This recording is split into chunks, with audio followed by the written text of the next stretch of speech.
It's 4th of July. Boy, is it hot. I am sweltering in here.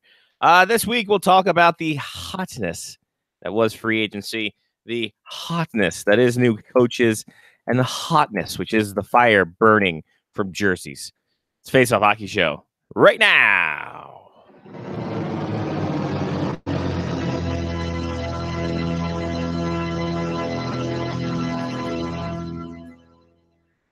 The following program is closed captioned for the thinking impaired. Choose your command. You have chosen the Face Off Hockey Show. I mean, hockey is my life. I've got on hockey underwear right now. The Face Off Hockey Show. With Scotty Waz. Sean O. breakaway.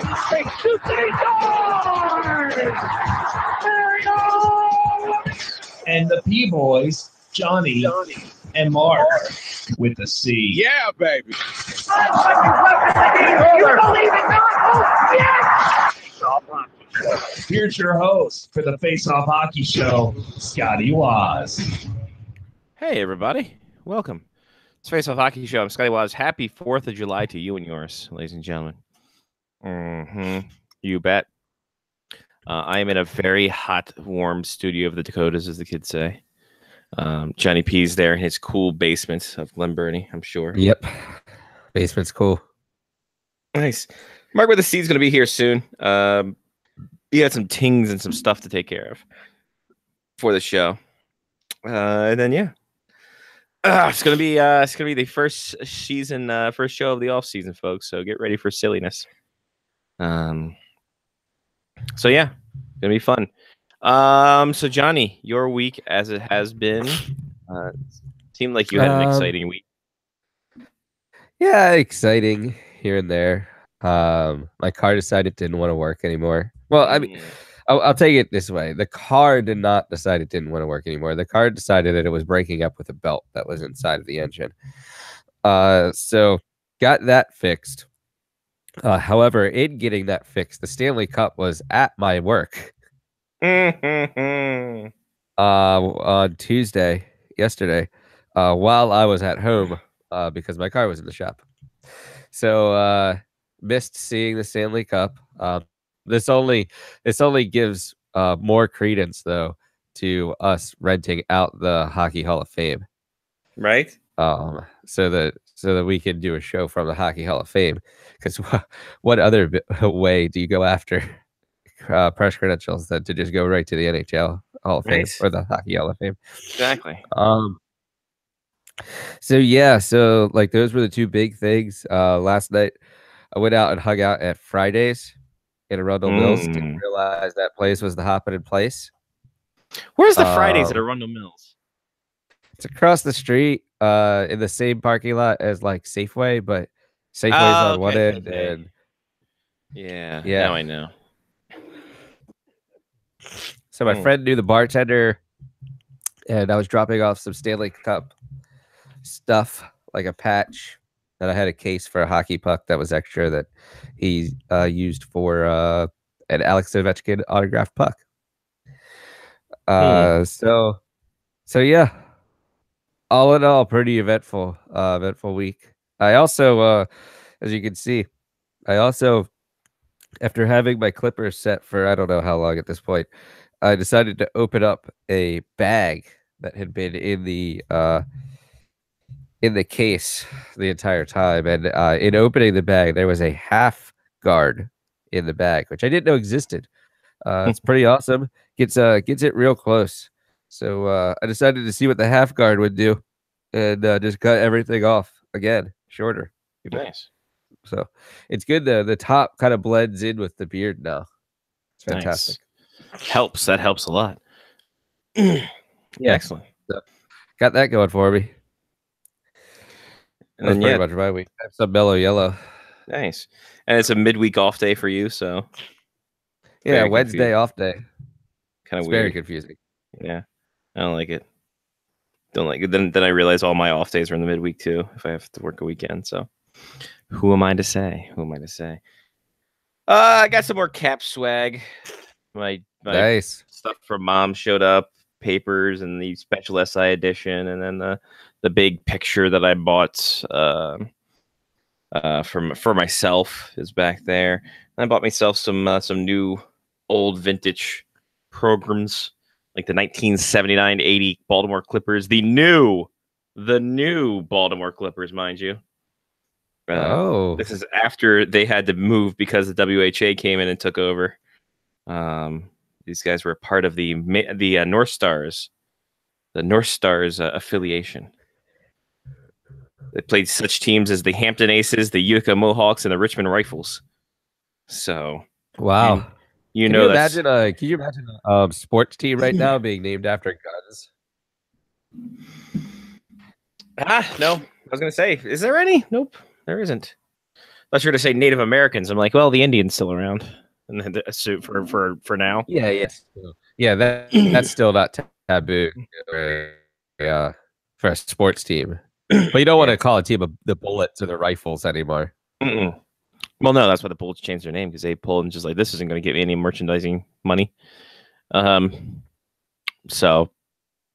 Plus, it was extremely apropos in Baltimore. It didn't mean as much in Washington, D.C. PG County, it did. Landover, I think it did. Yeah, that makes sense, actually. What was that? I said outside of DC proper, I guess. Yeah. When it was out in Landham. The Stanley Cup is doing pretty well, actually, to be continuing to hold air back there. It is. It's been like, what, 4 months? Yeah. I think I put it there at the beginning of the playoffs. So, yeah, we're coming up on 4 months now. 3 months. April, May, June, July. Yeah, 4 months. I can count, folks. I can count. This is really warm. It's that North Dakota heat everyone talks about. It's the fact that central air is not a thing here. I think that's a big thing. Oh, that's awful. It's fucking terrible. Well, they're not in apartments. It's fucking terrible. But you know, I just came in and all I came into was that's fucking terrible. Yeah, no, that's it could be any number of things. It wasn't for you. No, we didn't know you were coming in. Johnny knew you were coming in. Early run in. Yeah, for exactly. Everyone who knew that I was around for a show. Nobody. I know, right? Welcome, sir. Do you want to talk about your week, since we're in that segment of the show that you haven't done it? Like, are you gonna tell us what you've been doing for the past 9 months? Well, nothing. Yes. It's the same update as I usually give. Well, I'm actually at home solo. I can yell as loud as I want to, and nobody's here. It's fucking crazy. Yeah. Awesome. I'm also having a beverage. No, Brittany and Hudson are in Detroit. Our niece. Excuse me. Why are you setting off fireworks when there's fucking daylight out there, you idiots? Yeah, agreed. They probably heard you. Like, Jesus, like literally the sun. This is how bright it is outside. Yeah, like, shining. And yeah, set off fireworks. Yeah. So you have blackout curtains. I never knew. Yeah. Has it always been this daylighty when you do the show? I guess so. It's like 5 o'clock in the afternoon when you do the show. 6:11. Oh, it's only an hour. It's only an hour. Yeah. North Dakota's only an hour. Rewind. You're not on Mountain Time. No, I'm on Central Time. Get out of here. Yeah, no, I can't. You're on the same time zone as Panama City. I am on the same time zone as Panama City, Florida. You are correct. Insanity. Yeah. Yeah, you don't hit Mountain Time in North Dakota until you get to the very western part, and it's only the northwestern part.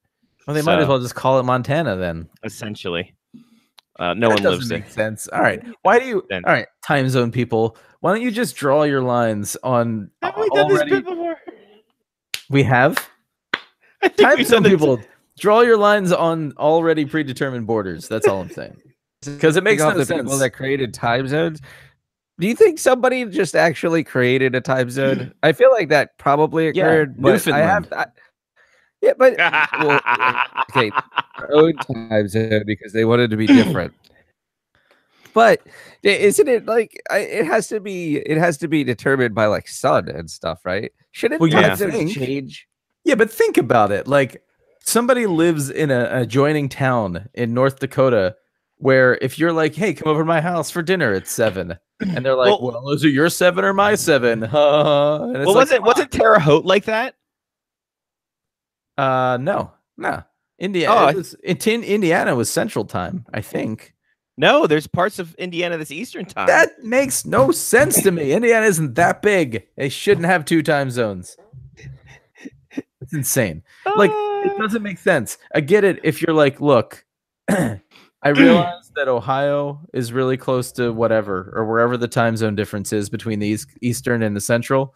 Like, I get that they're close, right? So here's the time zone difference. You can't blend it. It has to be a definitive thing. If you're over the state border, it's a different time. But if you're not over the state border, like, just make it a jagged time zone. And I realize that the U.S. isn't divided into equal, like, straight. It's not a little hill. All right, Sky to screen share. Here we go. Yes. Mark, Indiana's going to piss you the It's fuck not off. Ohio. It's Indiana. Yeah. What is that? What is that little thing up top there? Why do you have to? Why is it on the bottom too? It doesn't make any sense. There has to be a latitude line, right? That little part on the top and the bottom. Why don't you just draw the line down through Alabama? It's obviously a straight line down, and the sun doesn't shine any brighter in Alabama than it does in that part of Indiana. First off, look at Michigan. The UP part of the UP is Central Time. The rest of it is no. If you're gonna draw the line that way, at least draw it on the state border, for Christ's sake. You already have it going awkwardly across that little line. And then you draw it straight up or don't. You have this part of Kansas, it's Mountain Time, like the little part, right? Just cut out in the middle. Well, so I can understand that if there's a mountain range. Is there a mountain range right there? Where? Here? Where that jagged line is that goes up through South Dakota in the middle of North Dakota. Then it doesn't make sense. Scoot it over to Wyoming, for Christ's sake. Yeah, no, this part of all this inside, I was mistaken. Southwestern, all that's Mountain Time, and you have Arizona here, Oregon, parts of Arizona. You see these slash lines? Those are the parts that don't observe daylight savings time. Good for them. You know what? Other parts of the state that are surrounding it do. Yeah, what about that island right there? That island in the middle that doesn't have daylight savings time. Do you think they're ever late to work? Oh, I'm sure they are. All the time. Yeah, that's bullshit. Like, look, okay, I get it. I get why Arizona doesn't do daylight saving time because they don't need it. Because it's always light there. Yeah. The only thing they grow there is lettuce, and lettuce can grow fucking anywhere. It doesn't matter. Idaho's the worst because it's only the north part of the state that's Pacific, and the south part of the state's mountain. Right. What is that? Zoom in on that little. This is as zoomed as I am. Okay. So Idaho is already an awkwardly shaped, and thank you for Montana for drawing the line around Montana, at least on the western coast. Thank you for that. But what is with that little section of Idaho that's like, we'd rather be West Coast time, thanks. No, thanks, but no thanks. I wonder who set this up. And that little subsection of Oregon that's like, we want to be on Mountain Time. Fuck you. Right. Fuck you. Who decides that? Who does? And how are we not changing this? That's the non-hipster part, actually. I feel that's the part that's the traditionalists. They're only in that one spot. Like, let's focus. Yes, I agree. But let's focus on the important issues here, America.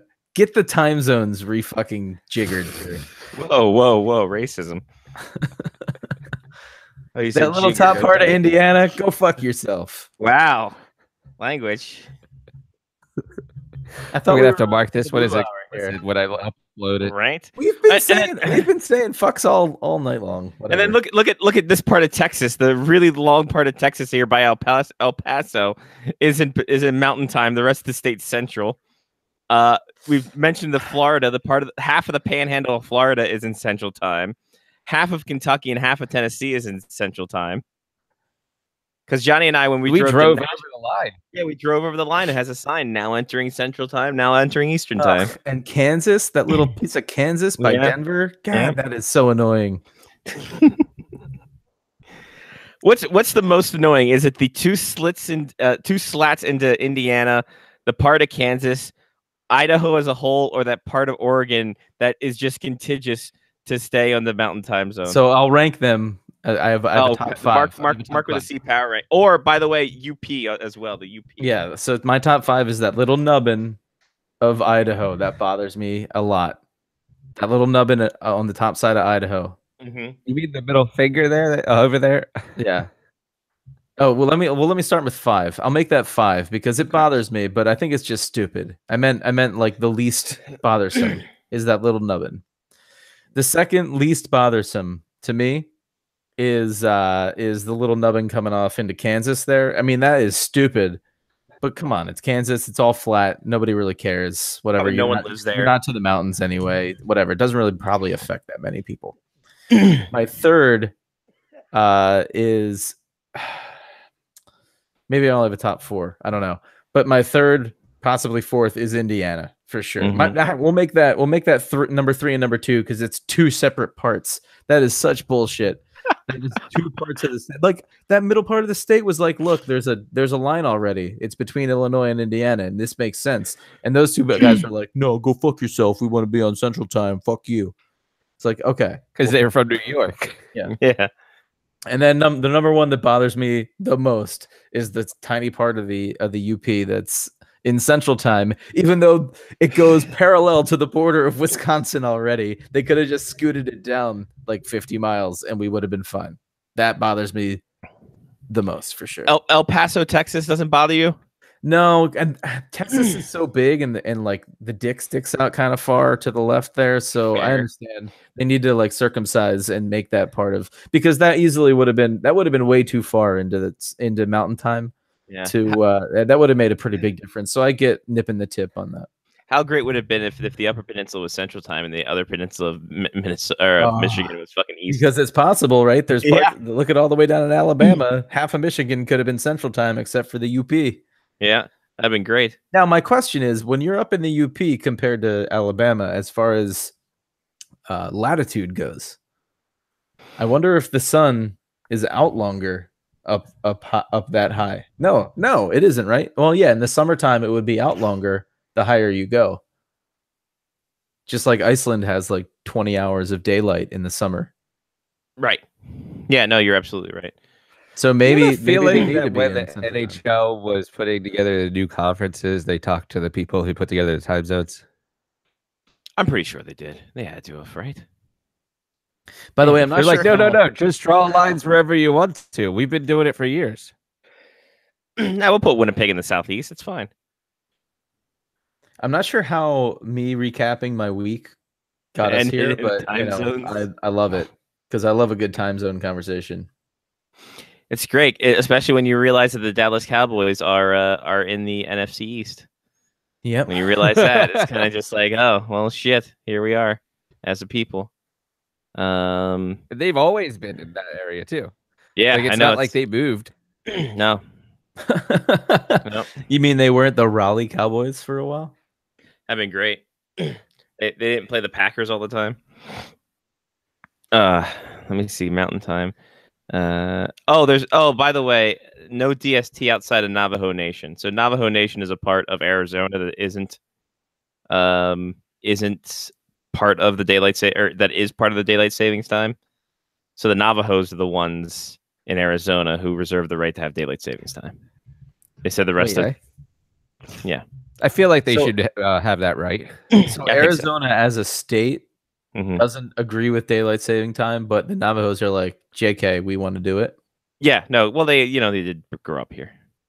Well, yeah, but Benjamin Franklin came up with daylight saving time, not the indigenous folks.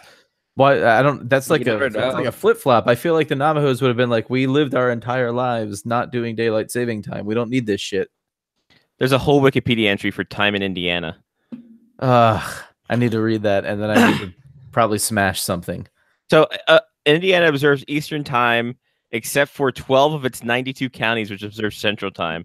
6 of those counties are in the Northwest near Chicago, and 6 are in the Southwest near Evansville. At least it's an even distribution of counties. It's true. So there you go. Fuck you, Indiana. There you go. Because I thought we had this discussion when you were in Terre Haute. But Terre Haute's right in the middle of that, the section that's still on Eastern Time. It's in the middle of the state. Okay, well, that helps. Yeah. So if you, I don't know, I'll pull up a map of Indiana, I guess. Please pull up a map of Indiana.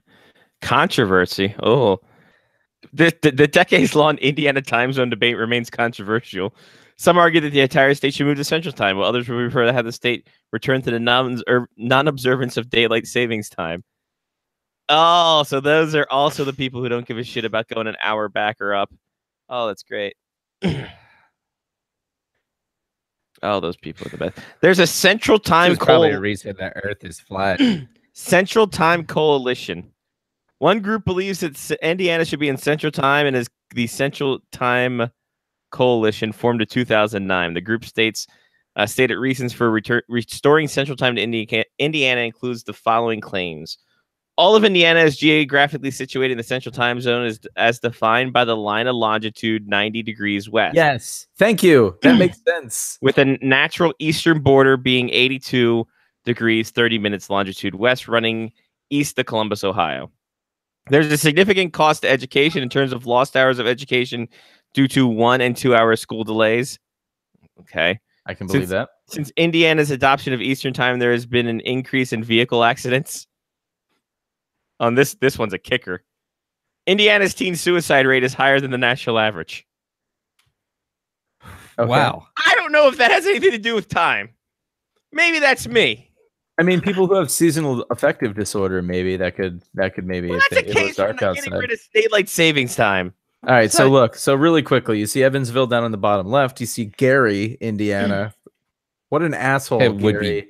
be Gary. Fucking Gary is probably decided, oh, I don't need daylight. I don't want to be a mountain time. Whatever, Gary. Central Time. Have fun with your Central Time, Gary. But there's Terre Haute right there in the middle. Oh, right in the middle of the notch that is notched out. So had you driven like 50 miles south, you would have been in Central Time. Yeah, if you're down here on like Route 50 or 150, boom, Central Time. Or up here on 66, I think that's 66, 60 something, Central Time. But I was in the middle of Eastern Time, so I'm all good. And by the way, St. Louis is like, wait, if I kept going this way. Well, that's in Central Time. So once you cross the Indiana border, you're in Central Time. Yeah. Nice. So there we go. There you go, kids. There's your time coalition. Man, screw those guys. I mean, good for the time coalition trying to standardize, though. I feel that. That's the first time. How anyone's in ever today's said day and age do we have somebody that's called the Time Coalition that has to actually try to petition places to change their daylight savings time or their time zone? Like, how is that a thing? I feel like that's something that's made up. Probably is. But can we take a one more step back, please? Science is fucking awesome, right? I mean, think about these guys that did the math way back when, the Caesarean calendar or the Julian calendar, I guess, not Caesarian. I mean, it's still the same guy, but different. Well, no, way to say Caesarean it. time because they section it off. Go ahead. But like the only adjustment we've had to make in modern times since the early whatever thousands or hundreds of years is adding the leap year, because we realized we were just this far off every 4 years to be able to perfectly map the sun compared to the earth and our rotation around it. Like, that's pretty damn good. That's without true. that we were like, we were just a little bit off, so we're gonna add an extra day every 4 years. It's pretty Smart. good. They're pretty smart. Forget time zones. Like, that's pretty good. Mark, you bring up a valid point. About what? Don't know, but it's a valid point nonetheless. It is a point. That cannot go undefined. It is That's a true. point. All right, let's get to our Patreon pick. Patreon, ladies and gentlemen, we dropped our prices. We're getting rid of the $8 tier. So you can be part of the Liuts or the Languages if you want. Just go to patreon.com/faceoffhockeyshow. We got a new member. Yep. Ovechkin got his cup. He doesn't care anymore. Exactly. Shout out to our newest Patreon, Kevin. Hi, Kevin. Thank you. We appreciate it. You can go like K-Man or Brian or Damon or Mark or Trista or Matthew or Ethan or Chris or Mitch or Angela or Sean. They've donated. You can too. Patreon.com/faceoffhockeyshow. It goes to cutting cost on travel and equipment, on anything that we can possibly think of for the show. That includes possibly a trip to the Hall of Fame. Who knows? Yeah. Which we will. I've been seriously thinking about. We should start a fund for that, because we should do it after the Caps get engraved, because they will be the first team on the new ring of the Stanley Cup, because they're taking. They even have their own ring. Yeah, they're taking that top ring off. So I think through 64, So 55 through 64 is coming off, and then the caps will be the first one on the new ring at the bottom. I'll bring my Dremel so we can add ourselves. There you go. I was just going to put it on a You know what I post-it was note. thinking is how do you get the ring off and move and be able to move all of the rest of them up there? Are there You like have to, pins? There are screws and yeah. stuff on the inside, apparently. Rivets, I would assume. Screws. It's hollowed and stuff on the inside, so they just kind of. Oh, so the bottom like screws off, and you have like a bunch of stuff in there, like extra cash, some like beer bottles and stuff. Sure, like new The shoes, gun, that kind of pair of thing. socks or underwear if you need it. Yeah, probably the pictures from when it's like a Messier carrier. took It's it to the it's strip club. essentially a silver fanny pack. Is what the Stanley Cup is. It's a silver fanny pack. No wonder Jews couldn't pick it up. Whoa, whoa, whoa, whoa. Christian Jews.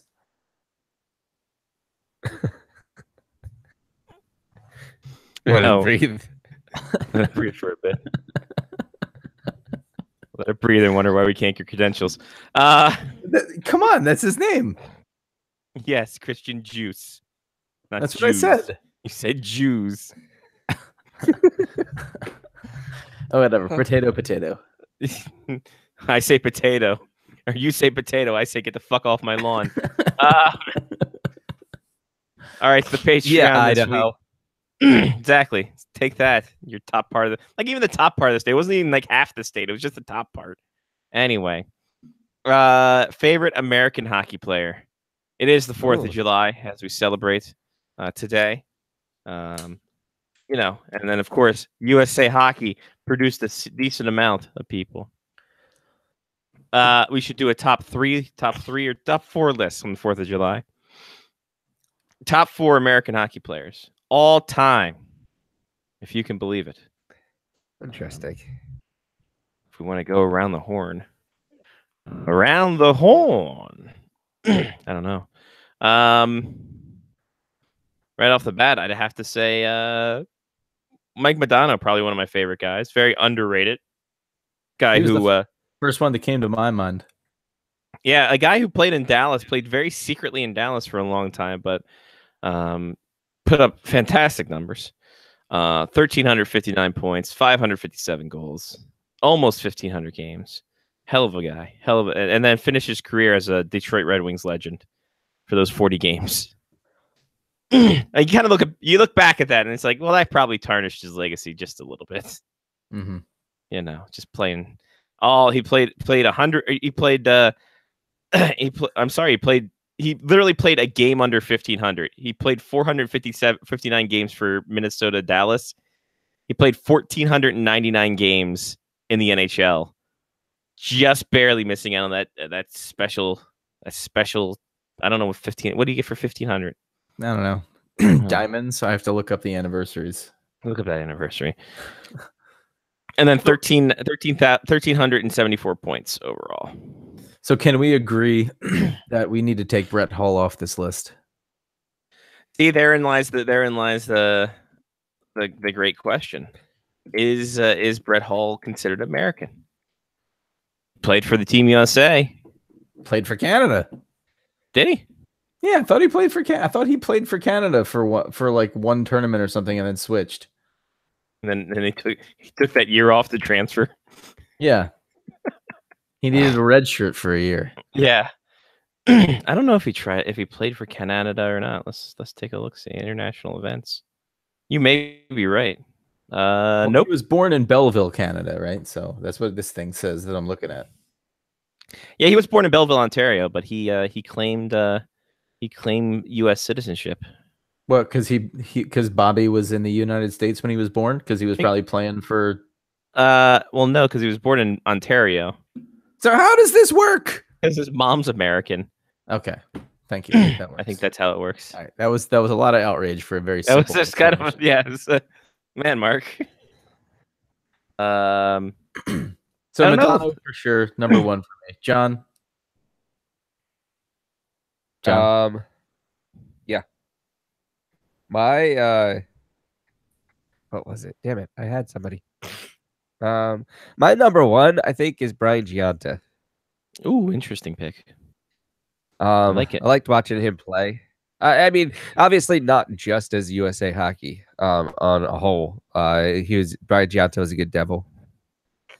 So I think Brian Giunta would be on my list of favorite U.S. hockey players. Would we all agree, since we're talking about American hockey players on the 4th of July, that Chris Chelios has to be on all of our lists? I mean, my favorite part of Chris. That's why we didn't put it in a top 5, because it was a given that Chelios was there. Yeah, I mean, Chelios. I mean, my favorite part Might is be grandfathered in. Yeah, when he signed the Declaration of Independence to make this great nation. Exactly. That was my favorite. I thought he wrote it. An American-born hockey player. He only wrote the first draft. Yeah. Oh. Oh God. Well, they didn't really. I figured that they probably changed it a little bit after. It was like, sorry, Chris, the first paragraph in the Declaration of Independence can't be, "We will throw your couches out of a window." I mean, I don't think that the British are going to take that. It was a metaphor. It was a metaphor. They're like, "What's a couch?" You mean this Victorian homestead? Anyway. So is it too soon to put a player like John Carlson on this list? Never too soon. And I only Why say not? that because too soon. he scored This is your list. He scored You a can do whatever the hell you want. very important goal for USA junior hockey. Yep. Way back when, 6 or 7 years ago, 7 years ago. 7 years ago. I think it was the 2011. Very important goal. You can game-winning put goal. anybody you want on your list. I'm gonna put Carlson. I mean, Scotty's turn. oh, sorry. That's Scotty. fine. It's fine. No, we Whatever. can bounce around. Whatever, man. Whatever. Go ahead. We can bounce around. I'm gonna put Phil Housley on my list. Phil Housley, great defenseman, great defenseman, and wore that big Yofa bucket. Mhm. That's thing that I take into effect. What helmet you wore, and of course, that one's for me. And wasn't Phil Housley the coach of the junior team when Carlson scored that He goal? was indeed he was. How about that? Little synergy. Mhm. Synergy. Right That's there. like we've been doing this show together like a- for 18 years. Like a one-piece stick. like a one-piece stick, like a new school one-piece stick. Jean. Mark, who did you put on? He had Well, I Put Carlson. on Carlson. Yeah, I was gonna put Carlson in there only because he is fresh in my mind and he's up on my wall, and he scored. He's had a lot of U.S. hockey moments. I feel he's been a part of a lot of U.S. hockey moments, and I feel like he's going to be around. Defensemen seem to last longer than forwards do as far as the national team goes. So, I mean, not that they're ever going to the Olympics again, but next time the World Cup comes around. There you go. Great. My second choice for favorite USA hockey player, I'm gonna go with Hillary Knight. I like watching her play. Though the women's game is definitely different than the men's game, right? And we don't have Stasky on here to yell at me this time. But Hillary Knight is just massive and powerful and strong, and she passes the puck well. She's like the Alexander Ovechkin of the women's game. So I like watching her play. When actually the USA Canada, I think it was this year's World Championship game was on NHL Network this morning. The women's game. I think So- the Juniors Championship was on today too. I think it was all big U.S. victories on Probably. NHL Network today. So yeah, I'm gonna add Hillary Knight as my number 2. Also, I wish Shasky wasn't in Australia so we get her take on not only women's hockey but what Haley Wickenheiser said today. Oh boy, Haley Wickenheiser just said basically, "Fuck the NWHL." Wow. So, she more or less blamed the NWHL for not being too headstrong, and not caving in so the NHL could merge the two leagues and then support the women's hockey league. So I'm gonna have to look at that. it's on the Athletic, so you have to, Oh, right? I don't subscribe. What you should do is go look at Greg's Twitter, and he posted a screenshot of the quote. So it's there. Number 3 on my list. Now this is a kind of a Brett Hull situation, but I'm going to claim him for USA. Rod Langway. Rod Langway, born in Taiwan but grew up in Massachusetts. I think the Taiwan is the Massachusetts of Asia, so I think it's good. Interesting. I mean, he had to have been an American citizen though. Yeah, right? no, he was a captain of Team USA in 81, 84, Okay. and 87. Right. So Okay. I hope to God another defenseman for me. So yeah, Rod Langway. Your defenseman is heavy, but you did play defense. I did play defense in life, so that happens. Mark? So before I forget to say this, I wanted to close out with this one, but I feel like I'm going to forget. Okay. I'm going to add, in no particular order for my rankings, by the way, Mike Eruzione. Great okay. American hockey player. Even though he didn't really last and he wasn't really that good at hockey, but he scored a fantastic goal. He's in the Paul 1980. Henderson of USA hockey. Yeah. So I'm going to add Mike. How much did that goal mean to you when you were 2 years old, John? Or a year and a half? Oh, it's huge. I was apparently, from what I'm told, I was chanting USA, USA, USA. I was told that I was extremely into the hockey game. That's good. Congrats. Yeah. It was. I mean, it's very important for U.S.-Russian relations at the time. Yeah, huge. I saw the movie. Johnny. My last choice is going to be Mike Richter. That's the third choice. I thought we were only having threes. We're doing a top four. 4th of July. Oh, all right. Well, I'm gonna add Mike Richter, and I have to pull the list back up again. All right. But watching Mike Richter, you know, I was a goalie kid. Mark and I both liked watching goalies. Mark became a goalie. Mm-hmm. But that was only Mike because Richter slap shots at me in the driveway. That's true, but they were tennis balls at first. But yeah, Mike Richter, the Salt Lake City Olympics. I remember watching that. Getting behind Team USA as they won silver that year. So Nice. Mike Richter Also, on my list. He grew up in Abington Township. Did you know that? He was born at apparently Abington Hospital, right up the road did from not where know we that. spent most of our time when we were kids. John. On the playground is where we spent most of our days. There Yeah. you go.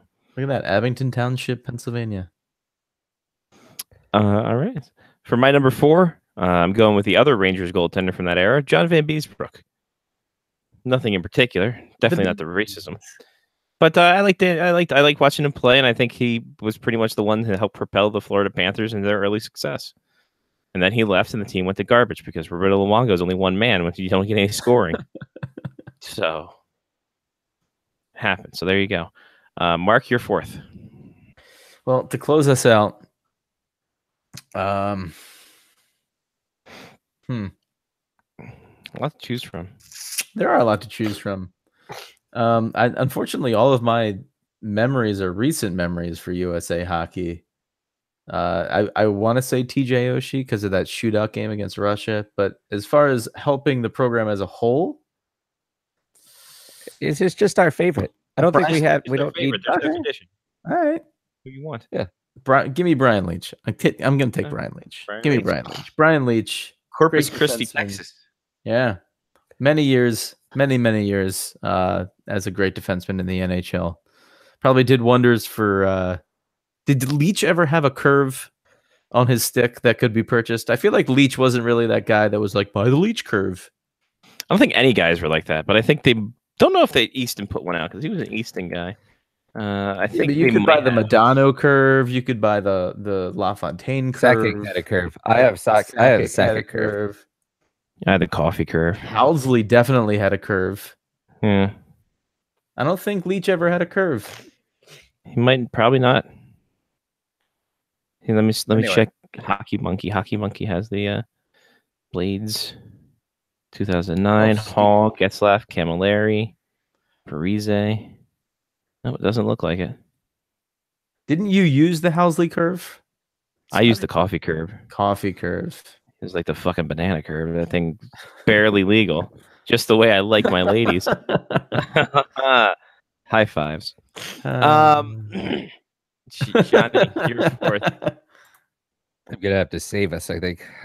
Please. So I'm gonna say that I didn't realize, maybe I never put the pieces together. But maybe I never saw him play for Team USA, but I definitely saw him play for the Washington Capitals.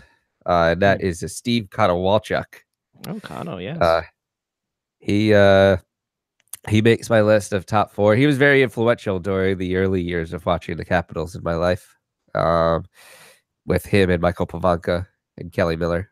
Miller, so yeah. American. So Steve Konowalchuk, I'm gonna go with as my 4th American. And obviously, as the trainer, we all pick Stan Wong. True. That's yeah. American trainer. Why would you not? He's the greatest person ever. It's fantastic. All right. So there Fastest man ever to get on ice and run with just sneakers. It's amazing. Right. Guy was a gazelle. So here we are. That's it. That's our Patreon pick. Thank you everybody for contributing to the Patreon. And there you go. You can join up too, patreon.com/faceoffhockeyshow for more. All right, to get to some news here. Officially named Todd Reirden, Washington Capitals head coach. And for some reason, I don't know why, I'm gonna say it's gonna come out years from now that Todd Reirden was pretty much the catalyst for the Capitals playoff run. I don't know why. It just seemed that Barry Trotz didn't have as much control as he did in years past. But we said that, right? Yeah. Like during the playoff run, we kind of all asked and wondered how much Barry Trotz was still doing for the Caps. So maybe we'll see. Be great. I feel like that was part of the reason why he was upset and didn't want to re-sign with the Caps. It was obviously a contract situation as well, but I think part of the reason why was he didn't feel like he was under enough control as the head coach to be able to play the way that he wanted to play, even though, they won a Stanley Cup. So, and let's be honest, also the fact that they re-signed all their assistant coaches before they re-signed what's his name. So, oops, that was a. Anyway, some disturbing news as Slava Voinov's domestic violence charges were dropped. Oh. And yeah, interesting. So now this opens up great many problems for NHL teams. He is now available for reinstatement of the NHL. What do you do? What do you do? How does the NHL go about this? Yeah. Well, I mean, technically at this point, the NHL has zero leg to stand on, right? Like they can't keep him out of the NHL any longer because he doesn't have the charges that were keeping him deported. Yeah. So now we have the issue. Now we see what's happening. Doctor told the court that Voinov completed 28 domestic violence counseling sessions, but noted the couple had lack of emotional awareness and difficulty to communicate effectively. So why stay with each anyway? That's another podcast altogether. Yeah, NHL could the psychological podcast we have starting on the Face Off Hockey Show media faction. Dust that off again. NHL apparently confirmed that Voinov had a meeting with Kerry Bettman this spring to outline a process for re-entering the league. Oh, no. If a team signs this guy, they are going to get just hammered with people who fucking hate it, as they should. Well, yeah. I mean, I don't even blame people at this point, right? Like at this point, I can't blame them. This isn't like a allegation that came out that was like, oh, this could or could not have happened. I hate this person because I feel like it happened, but then they never get convicted for anything. Like he was literally convicted of this and deported and sent back to Russia. And now all of a sudden, 3 years later, 3 or 4 years later, because it was October 2014. They're all like, huh, no, sorry, our bad. We actually dropped the charges so he can come back and play in the NHL. Like, I feel like this is This is gonna be a tricky thing to say out loud, but I almost feel like this is worse than all the crap that Patrick Kane has gotten for everything he did, but never actually got convicted for. Right. Like Voinov was actually convicted for it, and everybody still hates Patrick Kane for good reason. Yeah. How do you not hate this guy if and well, let's be honest, when an NHL team signs him this summer? Yeah, so he is still technically suspended, but Bill Daly said that Voinov can petition for reinstatement, which now is a thing because it seems that now the immigration issues aren't going to be a factor. I hope that it has to be like an online petition signed by fans. Oh God, that'd be fantastic. And then if he's reinstated, the problem now becomes the whole blackballing, and then his lawyer be like, they're blackballing him for no reason. He served his debt, no charges, all dropped, Oh yeah, there's zero chance that people come out of this like looking good. Let's No put it one that way. wins. 0% anyone wins. And especially the fact that the Kings are probably going to sign him again. If he's available, because Do they still own his rights, or is he like once he was suspended, it's basically done, and now he's like a full-on free agent coming back in? That's a great question. I think they still have his rights, because he is quote unquote suspended. I mean, it wasn't like he was bought out, right? Like his contract wasn't bought out or anything. Yeah, He just was left the country. right. Oh no, Forcibly. his Kings terminated his contract on September 17th, 2015. Oh, okay. So he is a full-on free agent. now. And Voinov's probation was set to expire on July 18th, July 2018. So that's happened, and there we go. Wow. It's breaking news. Yeah, so this is here we go.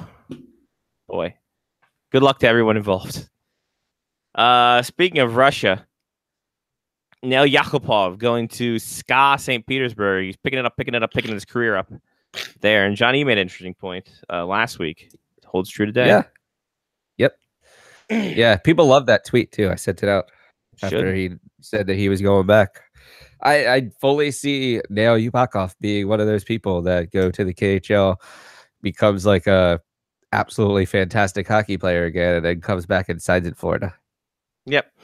And then rips it up there, and then tax free. Puts this thing in, and it's good to go. Yeah. Yakupov.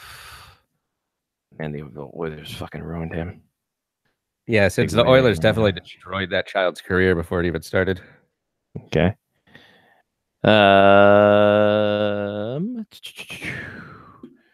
Rick Nash could retire, everybody.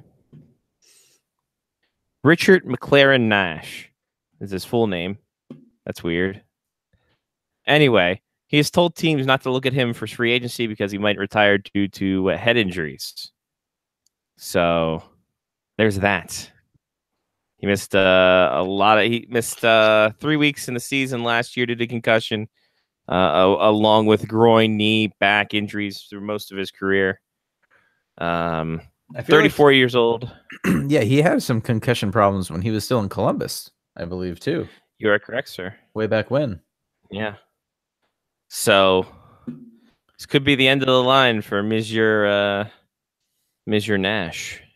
So Hall of Fame career?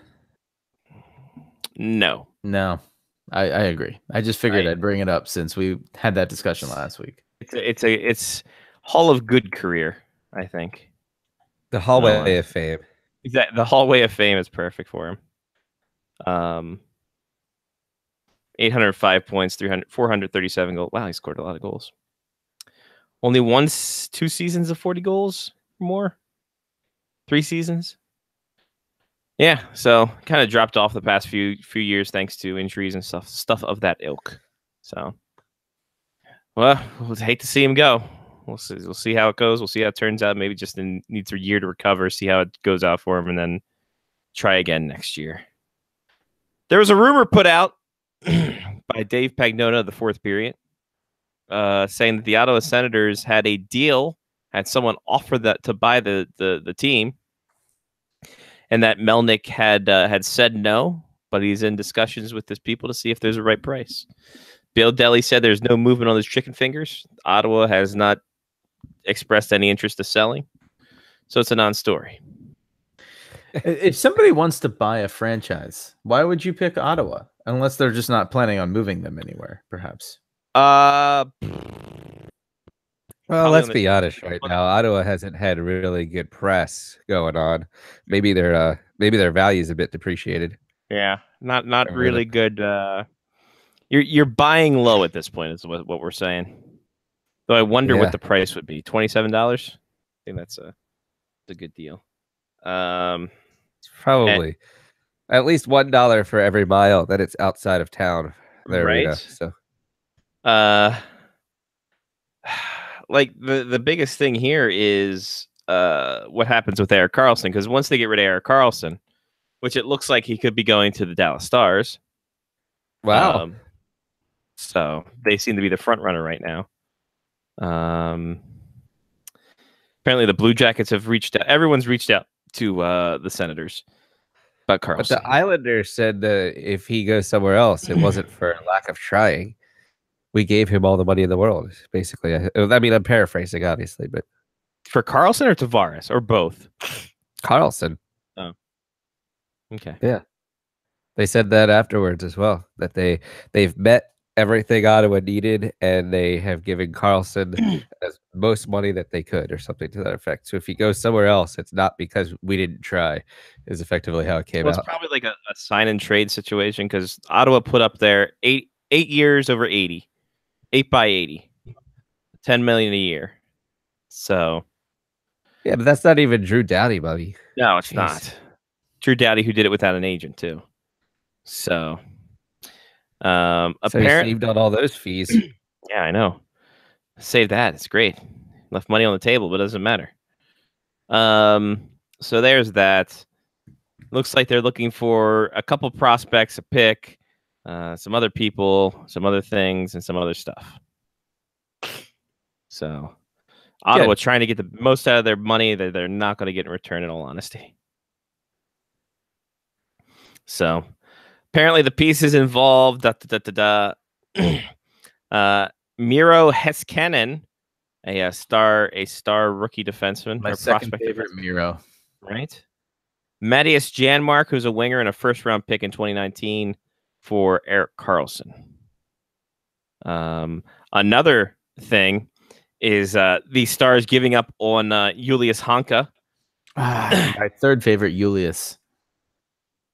So another trade proposal was Erik Karlsson to Dallas for Julius Honka, Brett Ritchie, Remy Ellie, a first-round pick in 2019 and a second-round pick in 2021.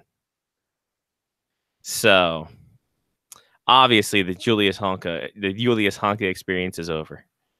Honka if you're horny. And that's a damn shame.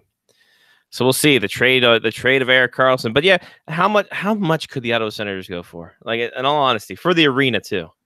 I don't know. Well, doesn't it kind of stem from maybe it's like an Ottawa Senators fan that just has like a shitload of money that's like, all right, we need to get this guy out of here. I'll Yeah. buy the team. So let me buy the damn team. Just let me buy the team, guys. It's fantastic. There's rumors floating around that Guy La Liberté, 4th of July, why not, has been looking at buying the Senators to develop the Le Breton Flats in downtown Ottawa. He is the billionaire co-founder of Cirque du Soleil, so he's got the money. Oh wow. Talk So, about a pregame show.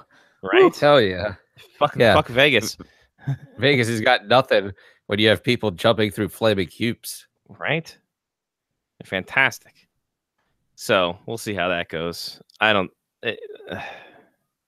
Just sell the team, Eugene. It's not going to matter. People aren't going to give a shit about the team if you're an owner or not. They're just going to bitch about the new owner, just like they did about the last owner. It's all right. Fans are fickle. Yeah. Do they even remember like past owners?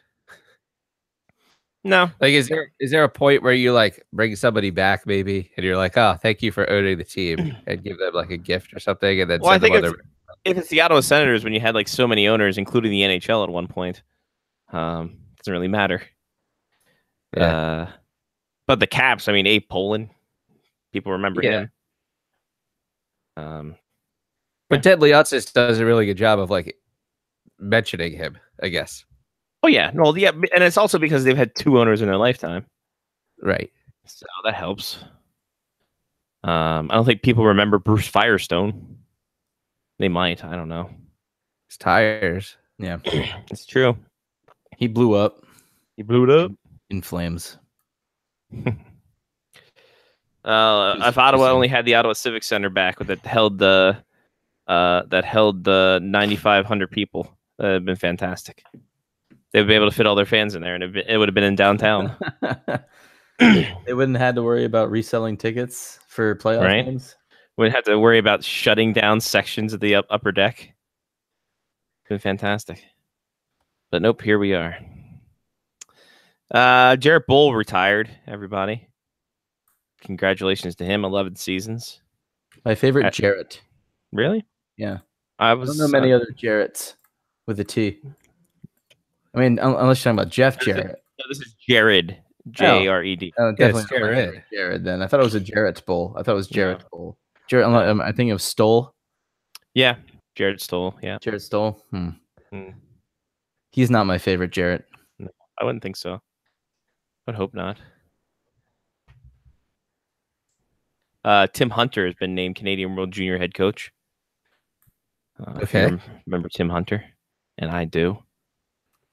There we go. We got a lot of free agency stuff that we'll talk to Mr. Lyle Richardson about here in a brief second. Mark, did you make your George Jones thing there? Wasn't paying attention to this. My George Jones thing. Yeah, your BEEWRUN. Yeah. Except so I don't have any beer, so Oh no, I got That's a wine shame. instead. Ooh, fancy man. Uh-oh. Is there a saying like switching between beer and wine? And because I mean, the beer and liquor thing will get you every time.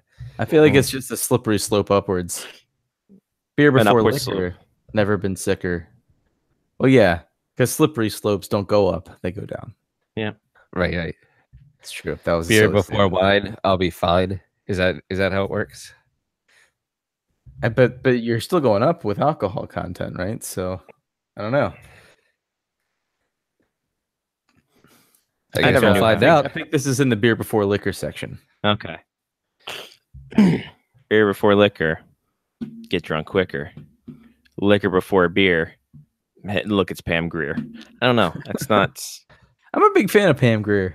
Yeah, she's fantastic. Yeah, her work on Archer has been amazing. Yes. I loved her in Arrested Development. I don't remember her in anything else. What? Is that the same person? Am I thinking of the same person? You're not. How about Pam Grier. Who am I thinking of? I don't even know who you're talking about. Oh I don't know. God. Different You're not- person. I'm Yeah, thinking of Judy Greer. Judy Yes. Greer. Yeah. Yes. Judy Greer. Oh my Loved her God. in Arrested Wow. Development. And I was gonna say- what did Pam Grier ever do? She was in Foxy Brown. Oh. Also, She's Friday Foster, a movie named Coffee. She was in Jaxie Brown and Foxy Brown. Yeah. Both of the Browns. Yeah. Sheba Baby. Yeah, Not she was- Judy Greer though. Definitely No, not Judy Greer. Definitely not. Different color, in fact. See here I was thinking you were thinking of Jessica Walter. I'm like, wow, you're way off on that. Mark. No. Judy Greer. Thinking of Judy Greer. All right. Well, who isn't? By the way, has anyone watched the new any kind of new seasons of Arrested Development? I haven't watched the 4th season. I watched the first episode. I watched the 4th season. It was okay. 5th season just came out a couple weeks ago. I watched the first episode and then I haven't gotten back to it. It reminds me though, I want to watch it, so I should watch that.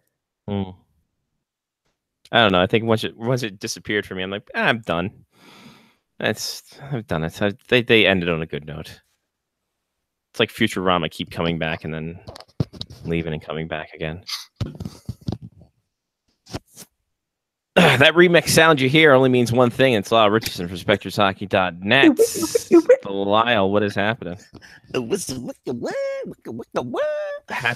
4th to you and yours. Happy 4th to you, my American friends.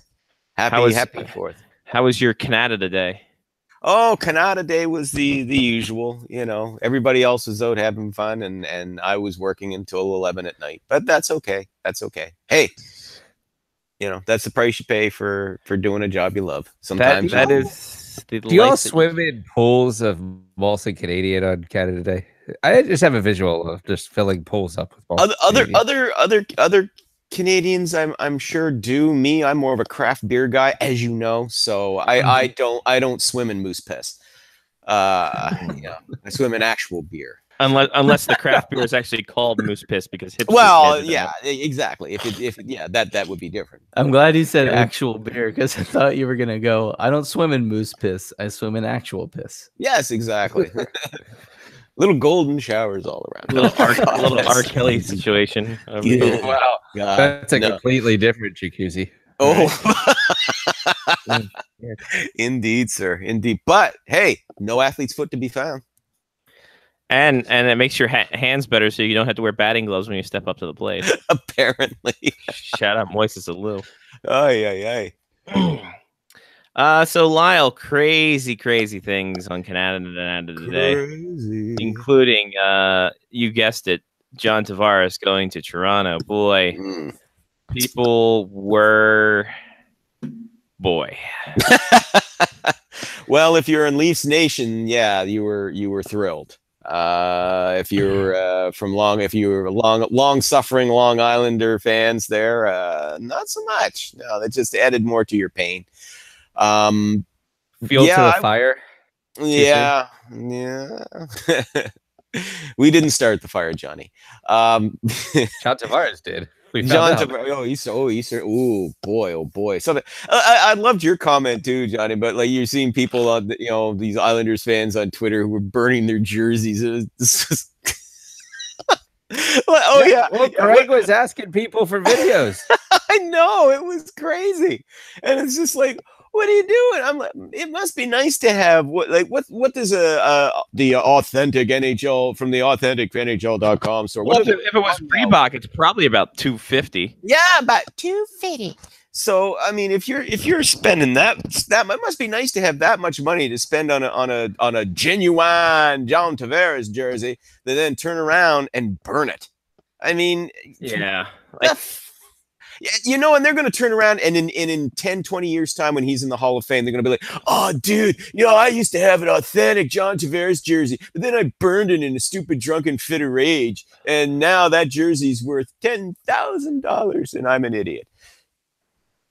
Yeah. I mean, I did like the one that I liked the most. I believe it was the bagel guy that Greg Wyshynski tweeted out. That basically said, like, bring your John Tavares jersey in and we'll give you 12 bagels. And they were like donating all the jerseys. Which is the smart way to do it. Yes, exactly. Like, it's that whole jersey buyback thing, and you can just give it to like underprivileged people for Christ's sake. The one I like though, and it was the very first one I saw. It was just around the time when the news broke that Tavares was signing with Toronto. And this guy said, well, that's it. John Tavares is signing. John Tavares is leaving. It's going to Toronto. So I guess there's only one thing to do. And he walks up and you see the jersey laying on the yard, and you see he takes like the barbecue lighter, flicks it, then he pulls it away, and he tosses a note that lands on the jersey that says, "Thanks, John, for everything." And I was like, nice. Well done. That was a good swerve. Did not see that bullshit that was. Run over with a lawnmower, you fuck. Commit to the bit. Tired of it. Exactly. No, I love that. I like a good swerve when it's well done. That was a good swerve. But yeah, why are you burning your jersey, man? I mean, look, I understand people getting upset.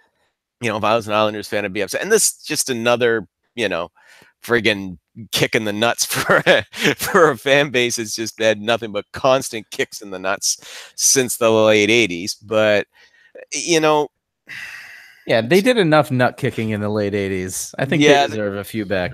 that was in the early '80s when they were the ones stomping balls back then.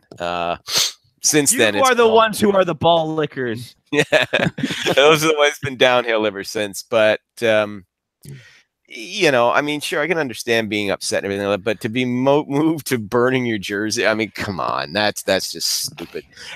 And our buddy Dave Lozo actually did a nice takedown too of Chico Resch, by the way. I just noticed on Twitter about an hour ago. Oh yeah, about Resch Like saying a that wrestling match? yeah, almost. No, well, Resch was Stan Fischler, who apparently still bitter about Tavares. Yeah, Tavares not signing with the Islanders. he's been bitter about interviewed- a lot of things, but anyway. yeah, exactly. Yeah, but no, go ahead. So he interviewed Chico Resch for like a non-existent newspaper article, and Chico Resch said something to the effect of, "I knew he was going to leave. He didn't have the team logo tattooed on his chest down the stretch run or something to that." Yeah, And Loza put up the stats. I think he had like something like 15 points in 10 games. down the 15 stretch. points in his last 12 games, held Yeah. scoreless in only 2 of those games. Yeah. So 15 points in 12 games. But Chico could tell he didn't have the Islanders logo on his heart down the stretch. It's like, Chico, you know, listen, I love you, buddy, but you are way out of line with that. You're Wouldn't it letting be your- actually pretty awesome if he did like pull off his shirt and he had the Islanders logo like tattooed on his chest, like for real. You'll always be there. Always be there. Highly I hope it's the embarrassing. fisherman logo though. Oh, it would be great. Yeah, the fish stick one, that would be even better. But I mean, yeah, rough going. I mean, you know, but honestly, this was something that was poorly handled by everybody around there in the Islanders organization. The ownership didn't want to move him. He didn't want to be traded at the trade deadline. To be fair, the only guy who actually had the right idea going toward the trade deadline was Gar Snow. Gar Snow wanted to try and trade Tavares at the trade deadline to try and get something. And Tavares is like, no, I don't want to be traded. I don't want to move. I don't want to move. And the owners are like, no, don't move him. Don't move him. You know, he wants to stay. He wants to stay. Hindsight being 2020. But honestly, I thought he was going to stay. I really did. I thought that with all the changes that had happened, you know, in recent weeks in management with the coaching staff, that he probably was going to stay. And I wasn't the only one apparently who assumed that. But at the end of the day, he decided he wanted to go back home to Toronto. And boy, you know, from the frying pan into the fire, because at least on Long Island, at least playing for the Islanders, he could be somewhat, you know, he could still be somewhat anonymous. But now, I mean, he's going to be the biggest guy in town, and he's going to be the guy. It's not going to be on Austin Matthews' shoulders now to carry the Toronto Maple Leafs. It's all on John Tavares. And So here's the weird part, right? So I had a bunch of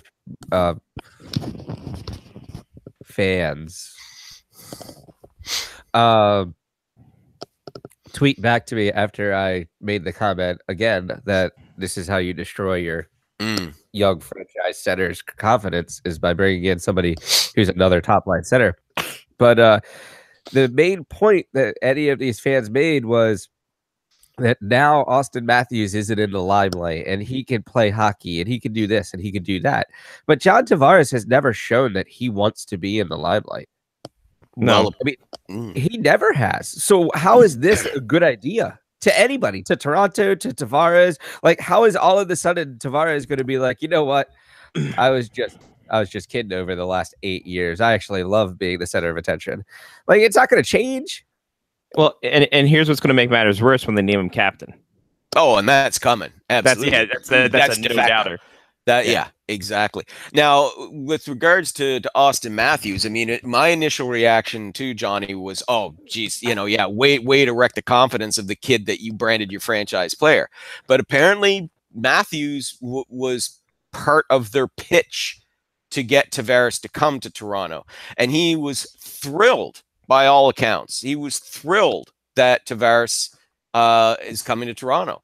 So maybe Matthews, you know, maybe he kind of wants that you know, Tavares to kind of help take some of that pressure off of him. Of so course. so that he can have the time to develop and doesn't have to feel as much. I mean, that you got to admit, Tavares is going to help take some of the pressure off of kids like Matthews, like Marner, like Nylander. He is going to help take that pressure off because he's going to be the focus of attention. Right, exactly. And so, And I mean, then you also still he's have gonna Patrick be the Marleau coach. there, correct? Yeah. Yes. Yeah. So, like, Patrick Marleau was brought in last year, Mhm. and I mean, granted, it's in the tail end of his career. Tavares is in the prime of his career, but still, like, you need these people that are going to support your top line center. That's not to say that Austin Matthews is going to be the top line center.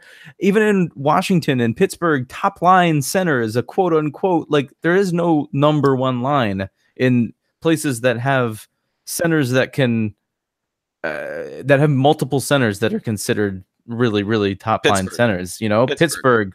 I With- consider Washington now one of them. Now Yep. you've got Now you you've got got Kuznetsov Toronto, and Backstrom. Yep. right? So I So, did like, look top it up. line is quote unquote. But sorry, John, just to finish up real quick. I mean, it's going to take pressure off of him because defensemen and coaches are going to have to figure out which line they want to stop. So one or the other is going to be successful, more than likely, or both of them, because teams aren't going to figure out which one they want to stop. And then, you know, this is how teams succeed is with matchups, especially in the playoffs, when coaches try to overthink themselves. And then you got two top line centers that are really, really good that wind up having two great scoring lines. And of course, Austin Matthews is happy with this. John?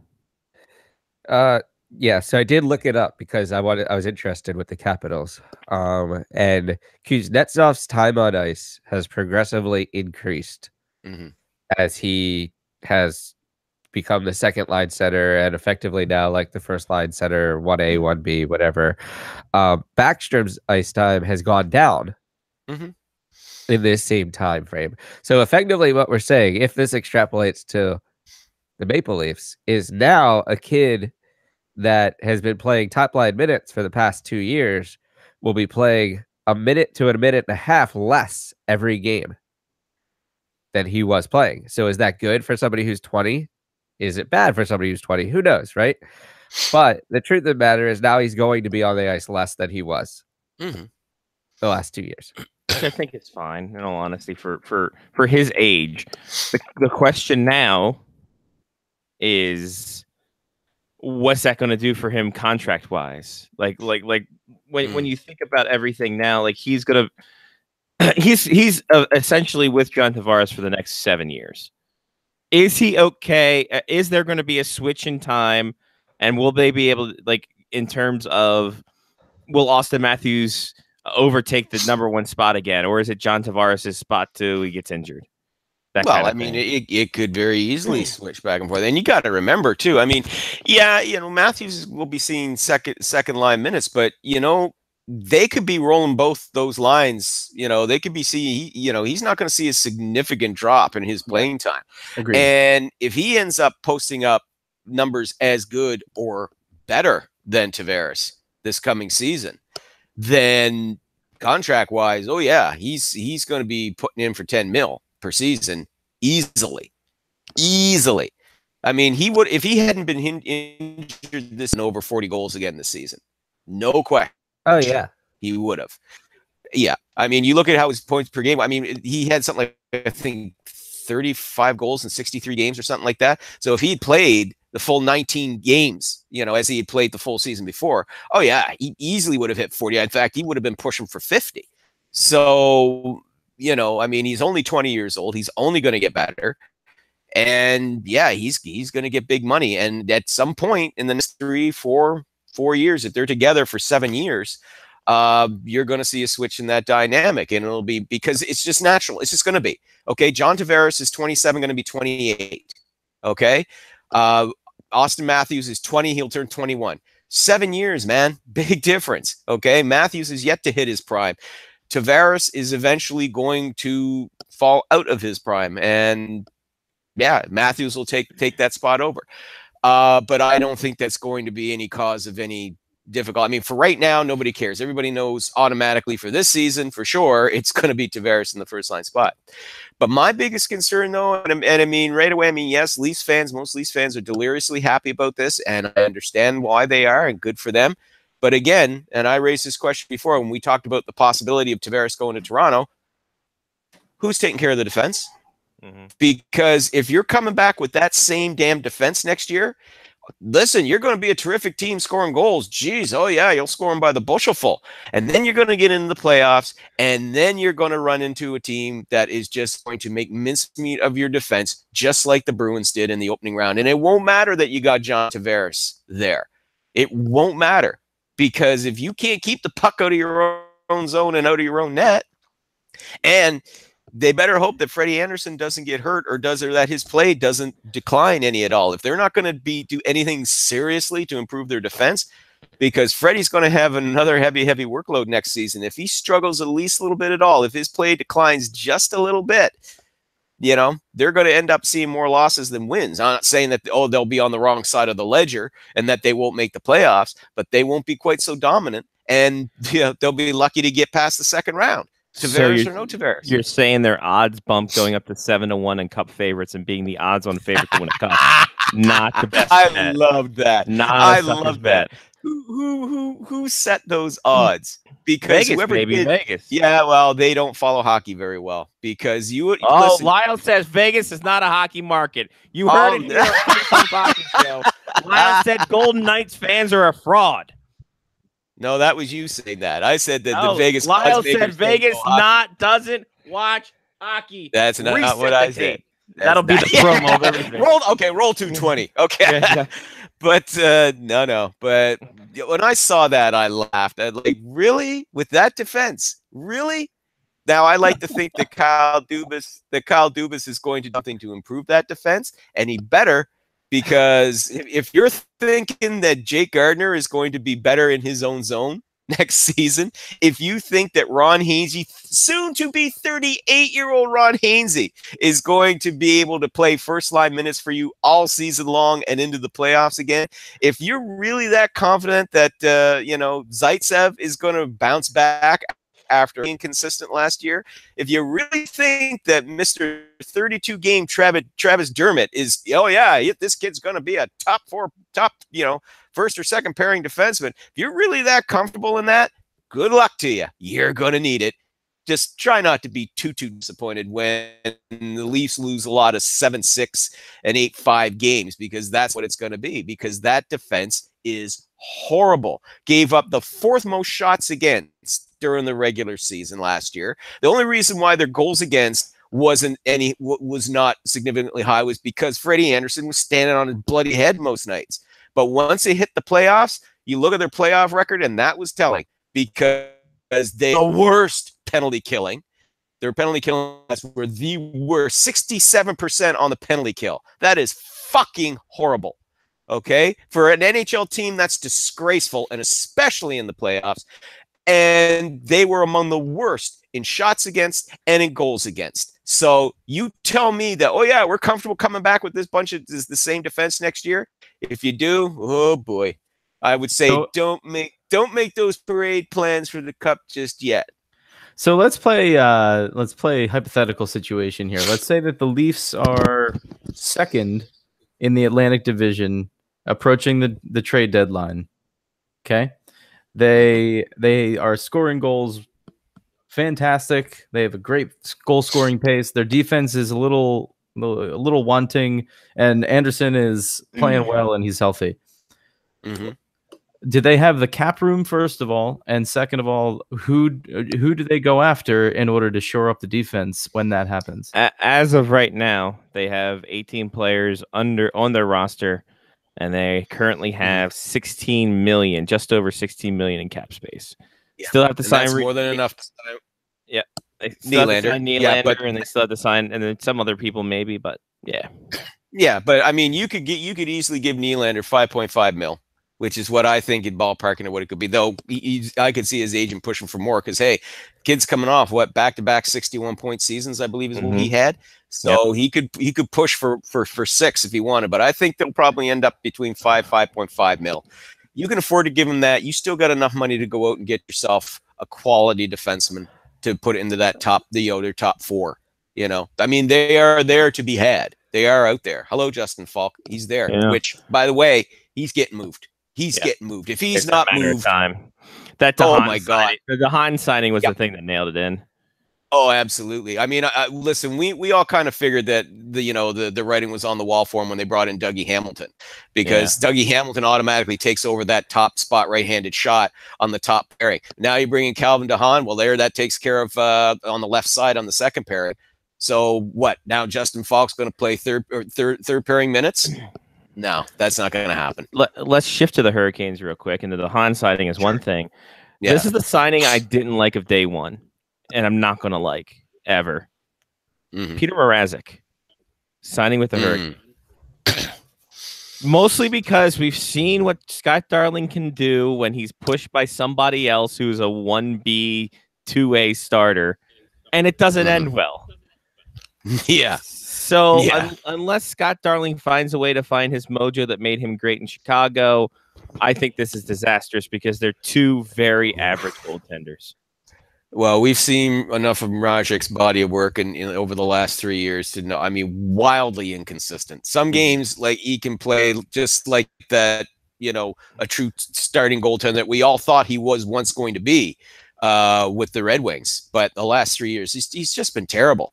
He's been terrible. I mean, they would have been better. The signing I would have preferred to see them go after was Robin Lehner, to be honest. I think he would have been a better fit there, to be quite honest. I mean, consider what was there. With that new defense in there, it's much better. Oh, my Lord, yeah.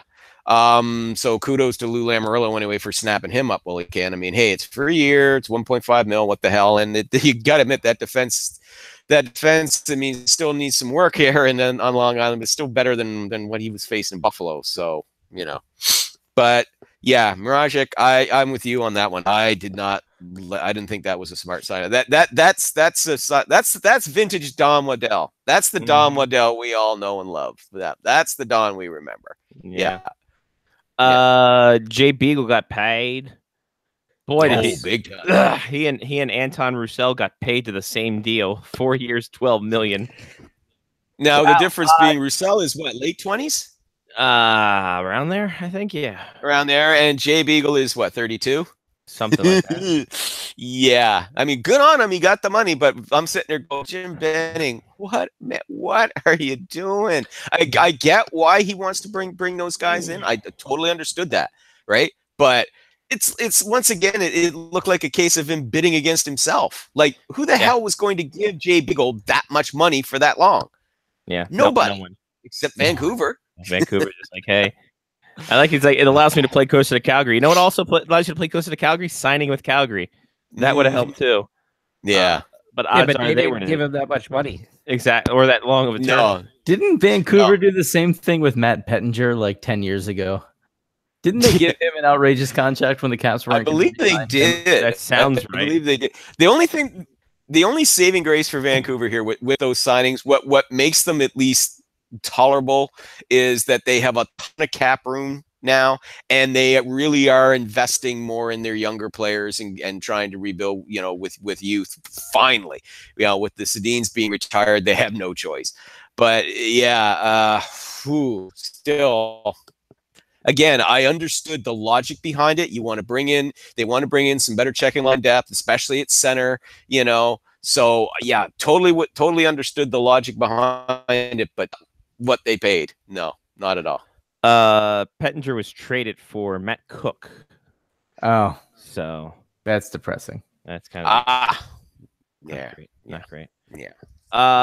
Just see some other names that were a lot of goaltenders being signed up.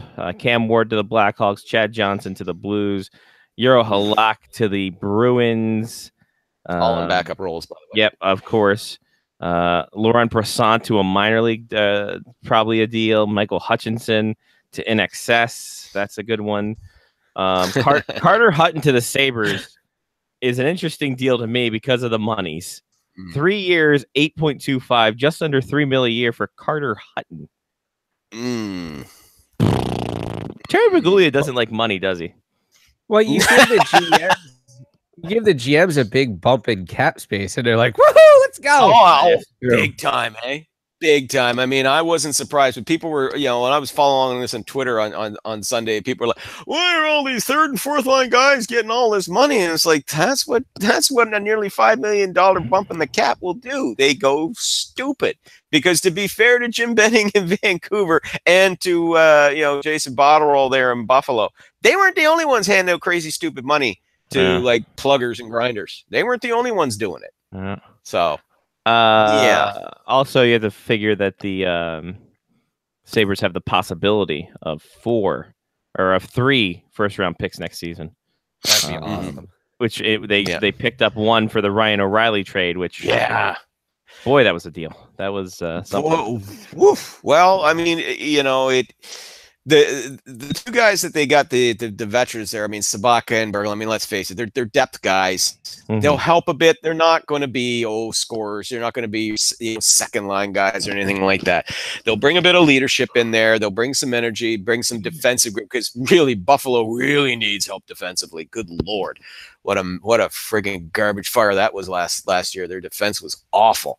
But, you get Tag Thompson, promising kid, good size. He's got decent upside offensively. He said he's looking forward to going to Buffalo because now this is going to give him an opportunity to be playing in a scoring role, whereas with St. Louis, he was being plugged into checking line roles, and that's not really his speciality. So he'll get plenty of opportunities in Buffalo to prove himself. But yeah, it's the draft picks. You get another first. I also believe Scotty did they also get a second as well. 18 second and 21 in 21 yeah.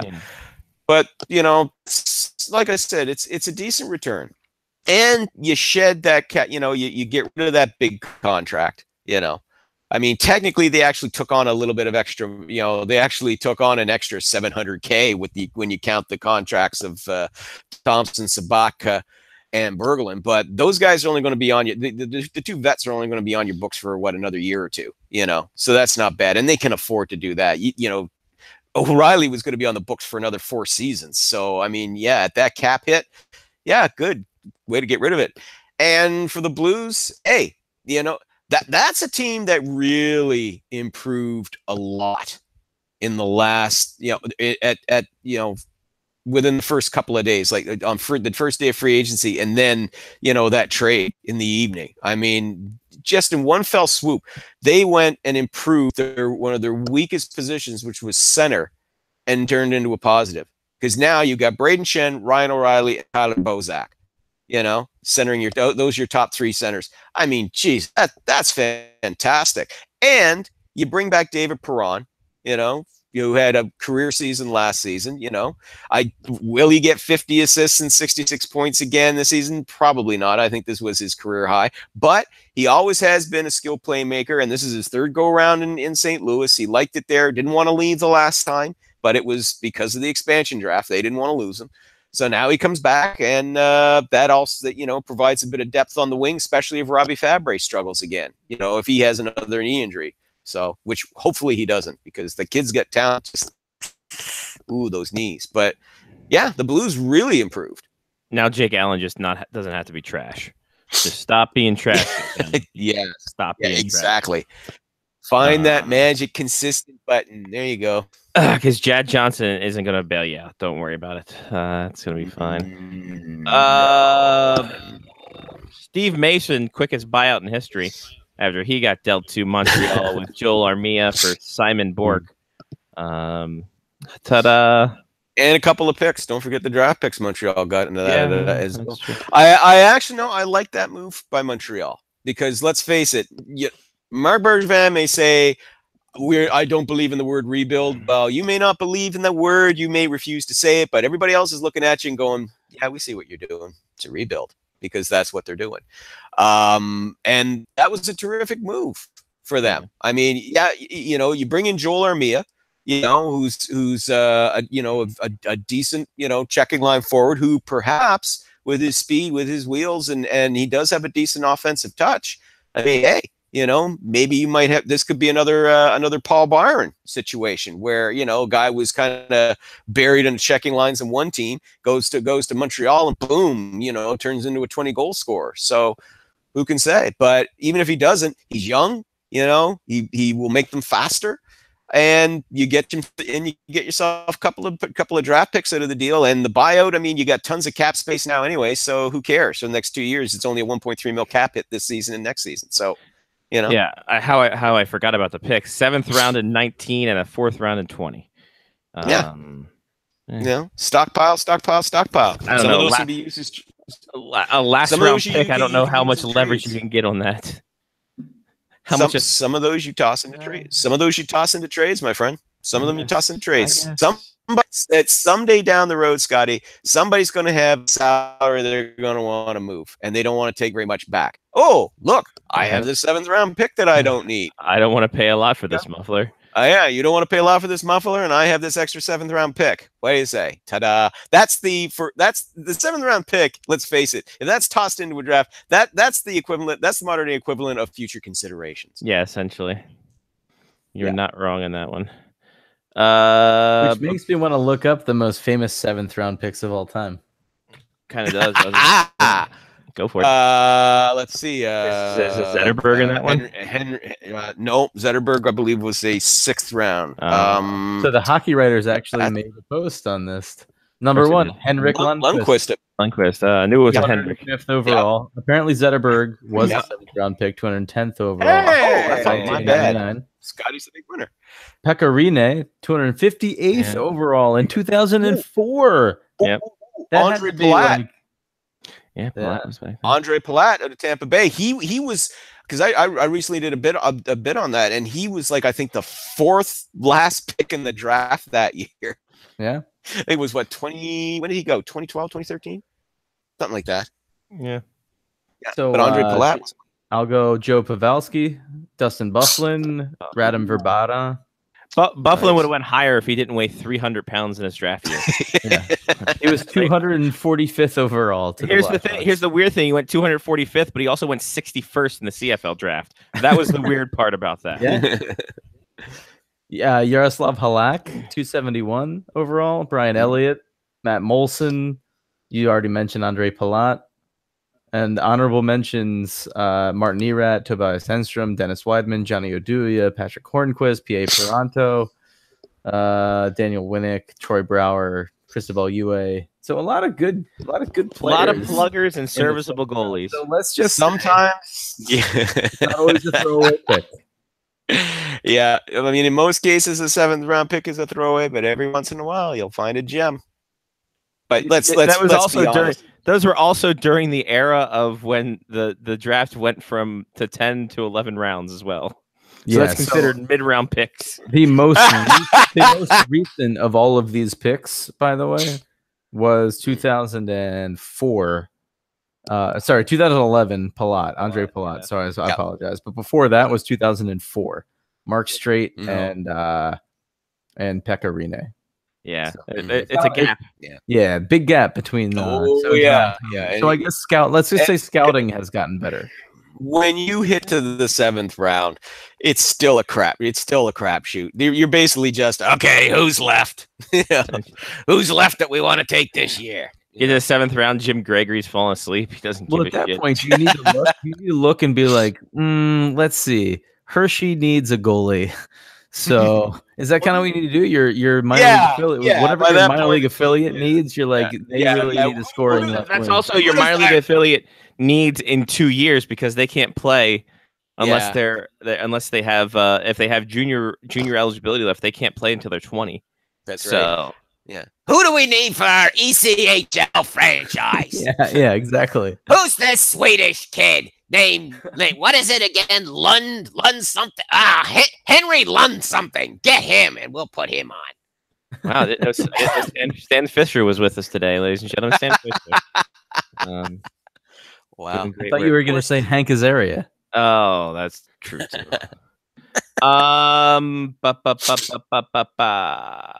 Eric Carlson rumors, Lyle. We didn't talk to you about that. We talked about it a little beforehand. Looks like he's going to be a Dallas Star when all's said and done. It's looking like it. They're very much the front runner, and the last I heard, talks are still ongoing. So now, sign and trade situation or what? Well, it could be. This is the thing, though, that was interesting to me because I heard it said, well, only Ottawa can do a sign and trade. Only Ottawa they can give him an 8-year deal. So it could be a sign and trade. Well, I'm like, well, maybe I missed something here. But if Ottawa trades his rights, now the team that acquires him can sign him to an 8-year deal because he's not a free agent yet. That's true, too. So I don't understand this whole premise I've seen floated of, well, Ottawa's the only one that can give him an 8-year deal, so it'd have to be a sign. Now, you could turn around and go, well, no, he's got it. Now, if you're talking about, okay, he's got to sign first, right? Then yes, only, that the team that's inquiring could only give him a 7-year deal, okay? Because Ottawa still owns his rights before the trade. If they agree, okay, if there is an agreement there that yes, once I'm acquired, yes, the condition of trade is I am going to agree to a long-term contract extension, then yes, what the gaining team is pitching can only be a 7-year deal, okay, unless Ottawa agree to an 8-year and then flip it. However, if they decide to make the trade without Karlsson agreeing to sign before he's traded, okay? And he gets to, let's say it's Dallas. He goes to Dallas, and then a week later he decides, you know what? Yeah, I want to sign an 8-year deal with these guys. They can. Mm-hmm. Then he can sign an 8-year deal with Dallas. So before the trade is agreed to, no, it can only be an offer of 7 years because the Senators still own his rights at that point. But if there is no agreement on a contract, the Senators trade him anyway to Dallas. Dallas agrees to take him on, and a week later he says, yeah, I want to do a contract, then Dallas can do an 8-year. So I think the way that they're looking at it is perhaps that would be insurance. You know what I'm saying? That, yeah, okay, yes, okay.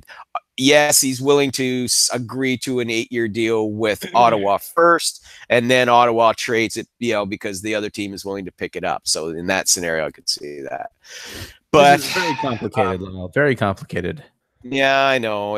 That's contract stuff. I know it's boring as shit. But anyway, not boring. I am very intrigued, as Poppy would say. But I'm very intrigued. Very intrigued. But it is complicated. Yeah, it is.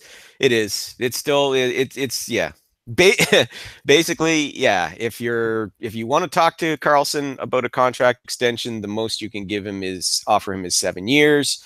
Because Ottawa still holds his rights before the trade. However, if Ottawa says, I want to do, if Ottawa says, okay, well, look, you want to sign with him, but you got to sign with us first, and then we'll trade you. We could be an 8-year deal. So that's how they get around that. So before we move on from this, aren't there rules in place about tampering with contracts? Like, how are teams allowed to talk to Karlsson about this? If Ottawa gives permission, it's allowed. Okay. The team has to give permission, so it's not tampering. It's not tampering on the part of Dallas Stars.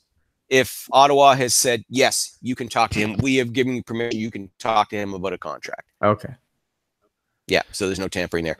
But what's interesting to me though is I think it could come down to whether or not the Stars want to give up their third overall pick from last year. The young Finnish defenseman Haskinen. Has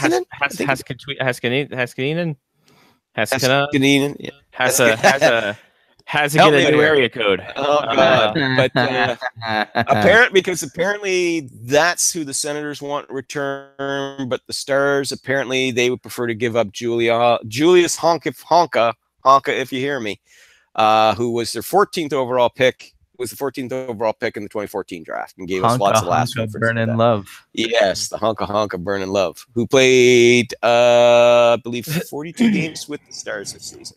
In his first full-fledged season. The Julius Honka era is done in Dallas before it ever got started. Miro Heiskanen. Thank you.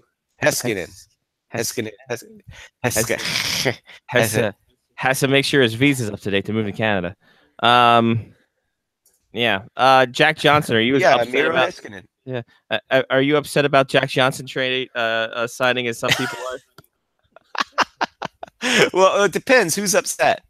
There are some people who said the only reason Jack Johnson's getting another shot is because it's an old boys network. and it's just a white guy giving another white guy. Obviously, You know what? Hold on for a Yeah. second. I'm gonna just throw the sorry, Lyle. Give your actual go hockey ahead. opinion, and then I'm gonna throw out a comment. Throw out your comment, Mark. Okay. Throw your I'm comment, gonna Mark, please. I'm gonna ask you guys, and I want you to legitimately answer. Over or under on points for Jack Johnson next year? 25. Over. Over. John? I'll say under. I was gonna say over too. I think the Penguins are gonna sort of revive his career like they did with Justin Schultz. And that's the exact example I was going to give is Justin Schultz. Justin Schultz, Trevor Daley, Jamie Alexiak. The Penguins have a very successful recent track record of rescuing defensemen's careers, and Thanks you to got to Sergei figure Gonchar. that it's going to thrive there. Big time, going to thrive there. The thing that was more interesting to me, it was an bit of old boys network there. In other words, Sidney Crosby putting in a good word for his old school teammate. Sure, of course it was. Why not? Sid knows the guy, and listen, Jim Rutherford isn't just going to do what Sid tells him. Jim Rutherford, he knows Jack Johnson. He's followed his career. I mean, drafted him for God's sake. So and then he wouldn't sign. Yeah, that was his dad, though. Uh, That was all his. Now, see, there's a reason why people and are like, now we know "I don't why." understand why-" Yeah. Well, people are like, I don't Uh, understand why Jim Rutherford would go and sign Jack Johnson because Jack Johnson wouldn't sign with him, and it's like, no. It wasn't Jack Johnson. It was his father because his father was his agent. Father was being a dick. So Rutherford said, okay, off to LA you go. So, and I'm not telling tales at a school because as we all subsequently learn, his father is a was dick. being a dick because he a bunch robbed of assholes. he robbed his son blind. Boy, did he. So yeah, but no, I certainly think Jack Johnson, his career will be revitalized there. Hell, I could see him cruising up to 40 points again. He'll help take some pressure off of Chris Letang to be the man, on that blue line. I saw that tweet about it being an old boys network. I'm like, maybe so, but let's not. Let's let things play out. Well, if we've learned nothing though from the Jack Johnson signing, is that you don't cross John Tortorella. Oh, 'Cause Oh he my will call Jesus. you out. Woo, mama, did Boy, he that was ever? fire. That was hot fire. Whoa. That was like Dylon in the booth, hot fire. I think the only printable curse word he used was bullshit. Right? Yeah. Because he was dropping F-bombs all over the place on that one. And Jarmo Kekalainen was not impressed either with Jim Rutherford sort of hinting that the reason why Jack Johnson was a healthy scratch toward the end of the season in the playoffs, it had nothing to do with his play. It was sort of like, ooh, that did not sit well. No, Like- nor should it have. All that does is just provide additional fodder, growing rivalry between the Blue Jackets and the Penguins. Right. Start up a rivalry that kind The of word rivalry. Is that really a rivalry? No, it's not. But listen, the Blue not, Jackets but want it to is. hate somebody. So they want the Yeah. Blue Jackets don't have a natural rival. They really don't. So they seized on the first team they ever played, or not the first team, the second team, because the Red Wings they had too much respect for. So they seized on the Penguins. And weren't both teams back still in the then. West at that point? Detroit and or was that the first? Yes, they were.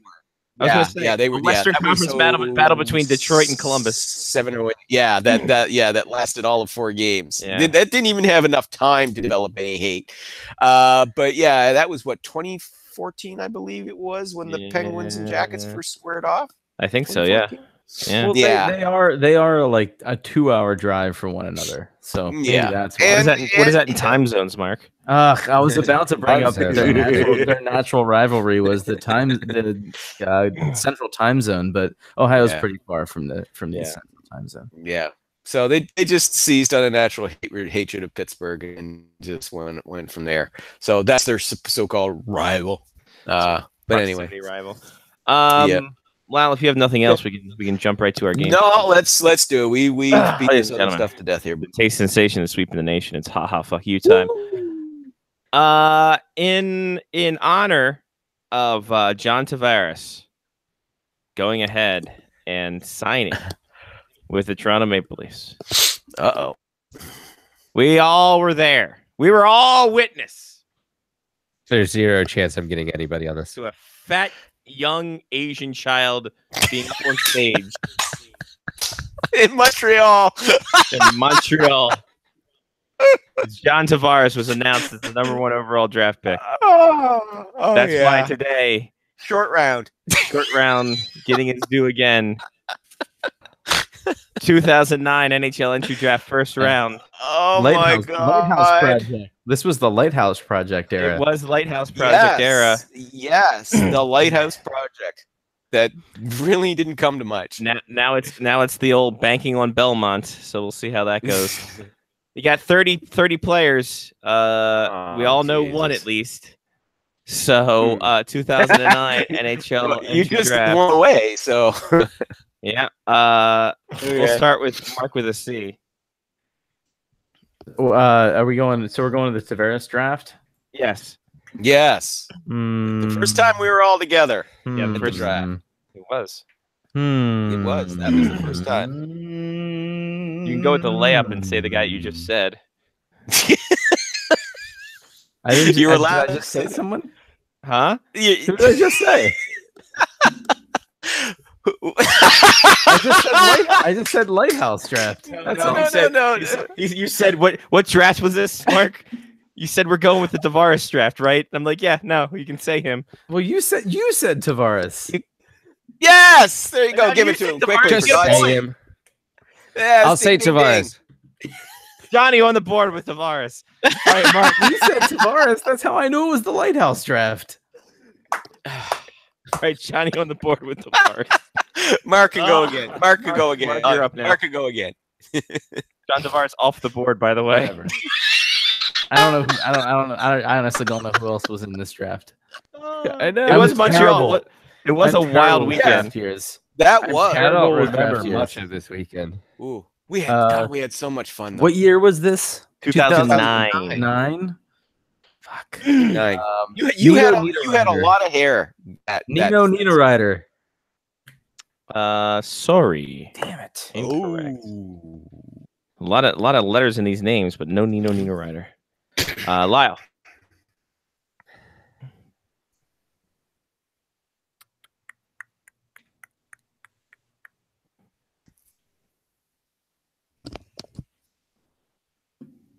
Yes. Wow. It's my turn, right? Yeah. Yes. Okay. Yeah. Okay, with the second overall pick in the 2009 NHL draft, the Tampa Bay Lightning are pleased to select. I don't know why I'm doing it in a Brooklyn kinda voice. weird. Victor Hedman Hedman from on the somewhere in Sweden, who kind of looks like the Benicio del Toro. Hello, Modo. Victor Hedman on the board. I think this was also the Saul guys who announced it too. Yes, So that might have been it. was. It might have been that that Saul was, era. yeah. Okay, hockey. Yes. Yeah, they The were okay not- hockey not- era. It not was okay at all. okay. No. No, it was not. Johnny. All right, 2009. Thinking through here. Uh-huh. Mm, Mhm. uh, Oh, excuse me.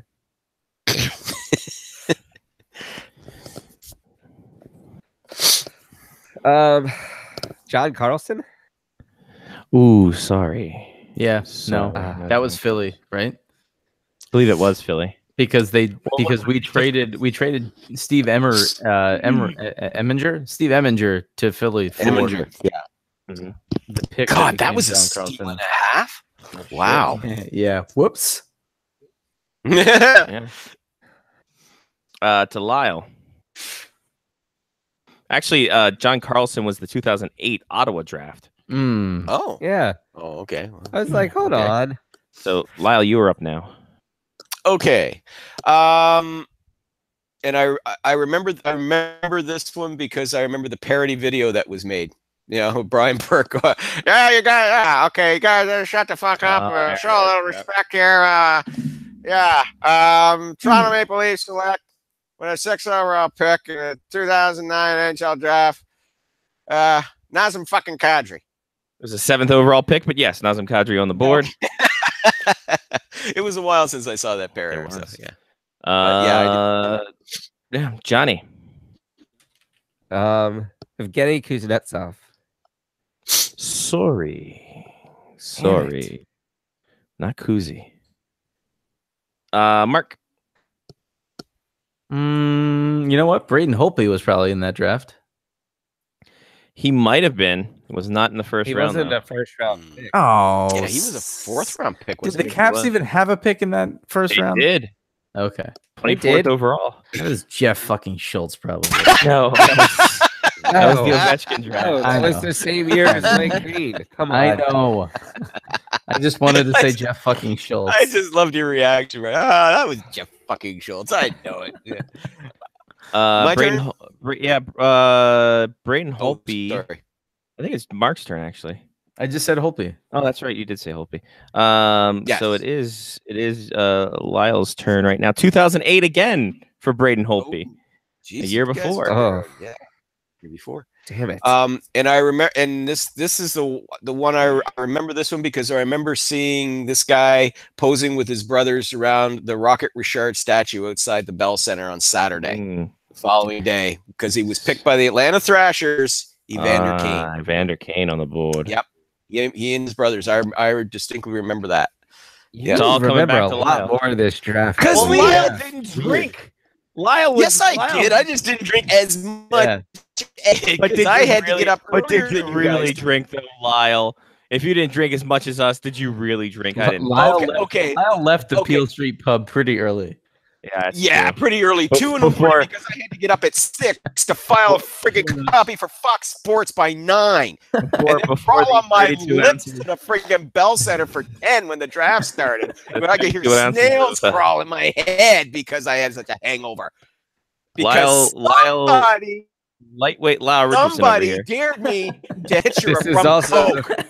this is also the first night that this is also the night where we first met Lyle. Literal time we met Lyle. We're like, Lyle, hey, you coming to the bar? He's like, no, I was walking to the bar and it just started pouring. I'm It going back. did. I have to change clothes. I did. I got caught in a downpour. I was fucking soaked to the skin. So, because I just got in the night before, and you call me. Yeah, you go. Yeah, I'll meet you. No, I'm caught in fucking. Nope, it's raining. pour.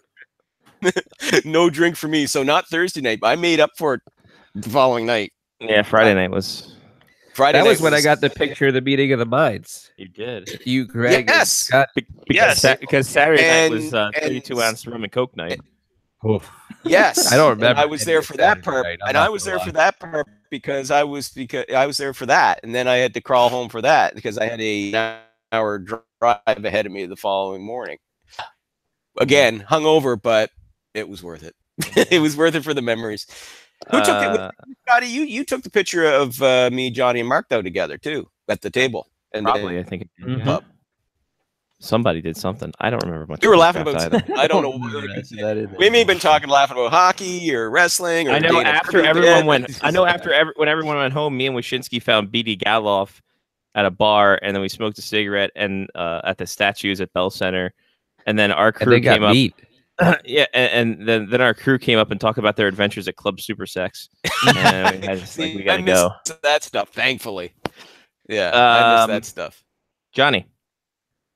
Yeah, Anyway. I'm still trying to figure out who the Caps drafted.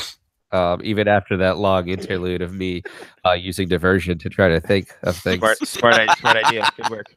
I still I don't know. This is gonna get tough because Yeah, I'm Like it hasn't already. This is gonna get Louis tough. LeBlanc. Oh, big Ooh, Johnny P. Yes, Louis nice LeBlanc. one from Montreal. Nice one. Nice deep Nice pick, one. 18th overall. His NHL career ended in 2013. 14, 5 goals, 5 assists in 50 games. Yeah, another first round bust from Montreal, and they wonder why they're not in the playoffs. Anyway, moving on. Mark. Holy I shit! feel like Alexei Zhitnik was in this draft.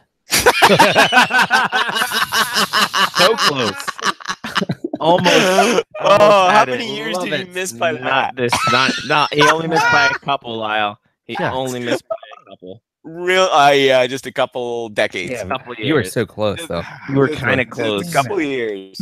Kind of close. Oh, my. Yeah. Lyle. To be fair, in Mark's defense, when Alexei Zhitnik got drafted, by the time in between, that could have got drafted. It was 18 years when Alexei Zhitnik got drafted. Zhitnik's 91. draft pick was drafted this year. 90. Oh, I'm sorry. No, 28 years. 91. My math was. There, I was gonna say, wow, what was almost 20 years? Wait, no, that's yeah. No, yeah, you no. were- I Yeah, think you were right 91, first time. 2009. Yeah. Yeah, that's almost 20 Math. years. Yep. This Yes. is 28, almost 28 years. Oh, 20 years. What was 18? He finished his NHL career a year before this draft happened. Yeah. There we go. That was so close. Yeah, Lyle, there you go. That's where the okay. Can you tell me who in the first round, what teams we haven't named yet, or which players with teams all right. we haven't yet? all of them. We've only named 3 people. all right, Lyle, get your notepad ready. Colorado. Oh, hang on. Have we done the third overall pick yet? No. No. No. And I should know this. Met him, and I met John Tavares because Okay, no I way. ran into Pat Brisson. So yeah, and he introduced me to them. The third overall pick, the Colorado Avalanche select Matt Duchene. Matt Duchene on the board. Matt Duchene. Wow. Other teams we haven't picked: Carolina, Pittsburgh, Boston, Washington, Calgary, Vancouver, Rangers, Anaheim. Most of them we haven't picked. Yeah, exactly. Yeah, well, The first four. I was only trying to think of the top 10. I will Because say usually the top 10 guys are easy to remember. The first 4 and number 18 off the board. Oh, he's good. Oh, sorry, and number I always 7. fig- The first number 4, 7, 7 and because 18. There's Yeah. always some random person that pops into my brain that ends up being right somehow. Right. I'm Trust your gonna instincts. throw out another one. I don't know if this is right or not, but I'm gonna go with Marcus Johansson. There's your Caps pick. Marcus, Nice. 24th overall. Mark's There favorite it is. player. Yes, Figured it out. Mojo. He won us the Stanley Cup this year. Kind of did. Great for Mojo. Kinda did. Mark. I'm going with my gut here. Oh, that's not good. Ben Bishop. Keith Kachuk. Sorry, no Ben Bishop, sir. Yeah, Ben that was Bishop. with my gut. Ben Bishop. I want to say he's another 2008 draftee, but he might have been much earlier than that. I think he was in earlier the than 2008 It draft. wasn't that because- much earlier. 2005 draft. Oh, 2005 draft. Wow. Yeah. Okay. Uh, Who's left in the top 10 that we haven't? Which teams? Yeah, name it. Number number Yeah, 5, can you name 6, the 8, people 9, in the and top 10. 10. Yeah. Okay. The name of the teams, please. Dallas, Edmonton, Okay. Ottawa, Phoenix, Los Angeles. That was not in any order. So Shit. Yeah, I'm thinking about Phoenix here. Oh, Edmonton? No, I'm staying away from Edmonton. That, Everybody you and most does, free yeah. agents. Yeah. Oh no. Edmonton? Jordan Eberle? Fuck you. Nope. No Jordan Eberle. No Jordan Eberle. To John. Damn. Okay. I knew I should have stayed Um, away from Edmonton. I'm gonna go with Stefan Robida. Sorry, no Stefan Robida here. Damn. You're sold out of Stefan I always Robida. liked watching him play. Every time I saw him play, he always had a cage on. He was like perpetually That's hurt. true. He really always had a facial injury. Him and pucks and sticks did not really go well. No. Never good for it. Mark. This is going to be incorrect, but I'm going to go with Oliver Ekman Larson. Number 6 on the board. Number Nice. 6 Wow. on the I was board. just thinking of Big Phoenix, pull, but I Big couldn't. pull. Yeah, I was thinking of. I thought he was Phoenix, but I later. couldn't. Nope. Yeah. Nope. Great He's work. right here. Nicely Number done. 6. Nicely done. So there you go, Mark. Doubt Okay. yourself. And that's There my, you go. Yeah, my Yes. moral tonight is always Yeah, doubt keep myself. doubting yourself. Lyle. All right. Roman Yossi. Sorry, no Roman Yossi here. That empire has collapsed. Johnny. Um. Crap. I just Jaden Schwartz. Ooh, no, sir. Sorry. Sorry. Was he in that draft though? I do not Not in believe that so. round? No. Oh, No, okay. because he was a first rounder, but he did not go. Oh, okay. Okay. Mark. Jeff Skinner. Sorry. Mm. Sorry. Okay. I'm thinking back to Nashville again. Now okay, so Roman Yossi wasn't then. Obviously it wasn't PK Subban because he was acquired. Yeah. It's either between I'm thinking either Ryan Ellis or Matthias Ekholm. I'm gonna say Ellis. Number 11 overall on the board. Yes. Ryan Ellis. Yes. Okay. Johnny. Jeez. Fuck. 2 more go rounds, kids. 2 more go rounds. Yeah. Yeah. Please, thank you. God. Who else am I thinking about here? Oh, this is getting hard now. No.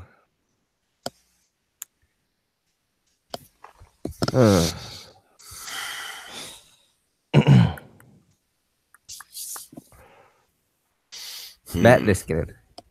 Sorry, no Matt Niskanen.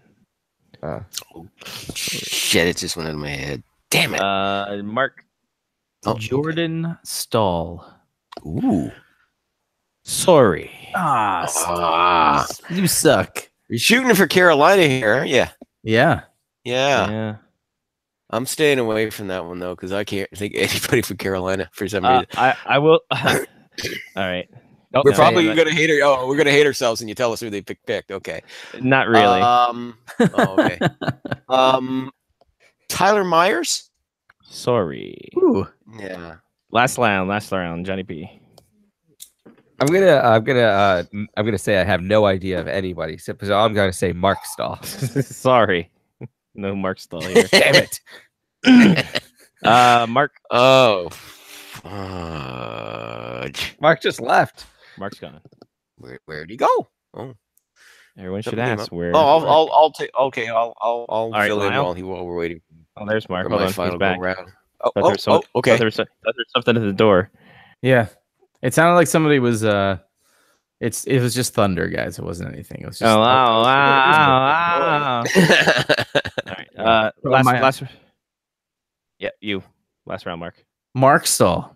I already said. Already said. Damn it.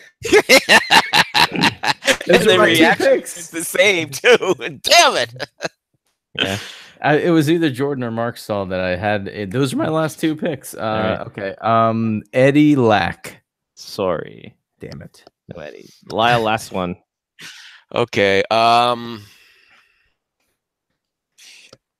Hampus Lindholm. Son of a bitch. I know what the last one is. Sorry. No Hampus Lindholm.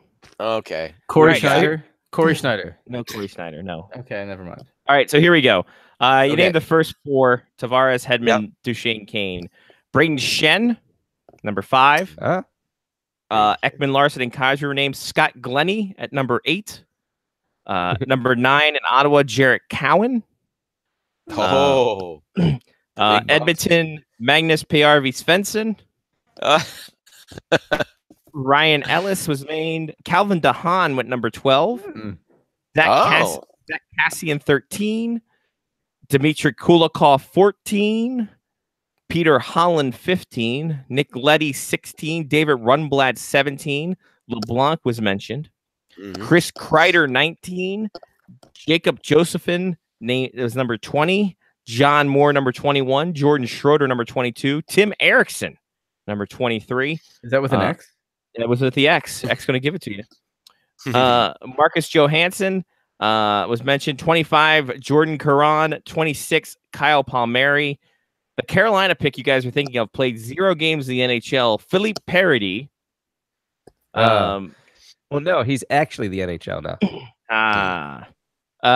Chicago picked Dylan Olsen at 28, Carter Aston at 29, and Simone Dupree 30th for the Pittsburgh Penguins. There's like about, I'd say almost half of those guys that were selected just didn't really amount to anything. Like that, that draft had some really significant names, but also a bunch of guys that you could say were really kind of overrated in that opening round. Don't tell me Louis LeBlanc is overrated. Don't tell me Scott Glennie is overrated. I bet you there were more guys in the second round that made it in there and went on to I would better careers. Agree with you on that. Philip Parody played in the AHL and then last year was in that Thug League in the Quebec National Amateur League. So there we go. Lyle, it's been real. It's been fun. It's been real fun. We appreciate your time. And we will talk to you next week. Hey, I always get time for my American friends. For more off-season debauchery as we come up here on, it's going to be a lean off-season. Yeah, but it's such a short off-season this year. Maybe next week we'll have an opportunity to talk about. Yep.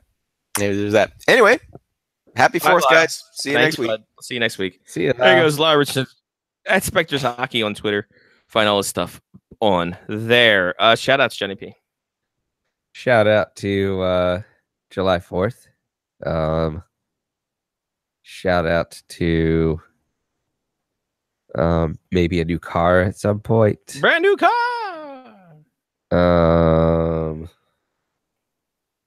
Yeah, that's about it, really. I'm in my birthday month. People want to actually do things, which sucks. I thought you were gonna say suit. No. From the waist up.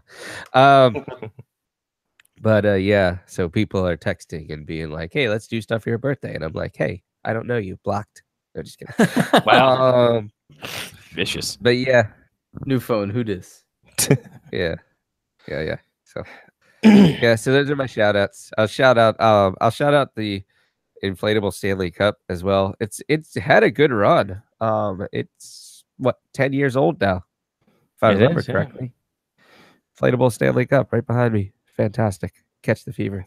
There you go. Mark with a C, you finally get shout outs. Oh yeah, it's been a while. Shout out to Hudson, just turned 9 months. Shout out to our niece Paige, who will be getting baptized this weekend. Shout out to America. Shout out to whatever the beer was I just drank. Dark Hollow. I forget who makes it. It's very good. I think that's it. All right. Shout out to 4th of July, a diss to working overnights. Shout out to our Patreons. People like Brian and Damon and Mark and Tristan, Kevin and Matthew and Ethan and Chris and Mitch, Angela and Sean. They contributed to us. And you can too. Patreon.com/Faceoff Hockey Show. Little or as much as you want. We appreciate you guys all the more. That's about all I got. It's freaking hot in here.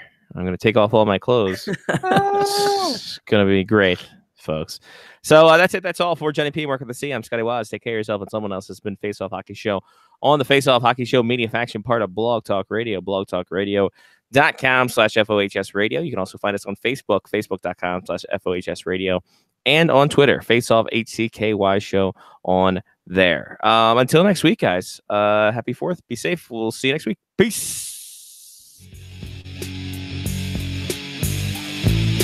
Sound check, there's no need for apologies. I'm back from where I was, now I'm looking back to see I can't take the pressure. I'm falling down, back's against the wall. Yeah, I'm seconds from the ground. Focus is what I need right now, cause the tide's getting high and I'm starting to drown. Hold up, I lost it, but I'm back again. And it's time to fall down, but now I must mend. Life's was killing me now, I can see the surface.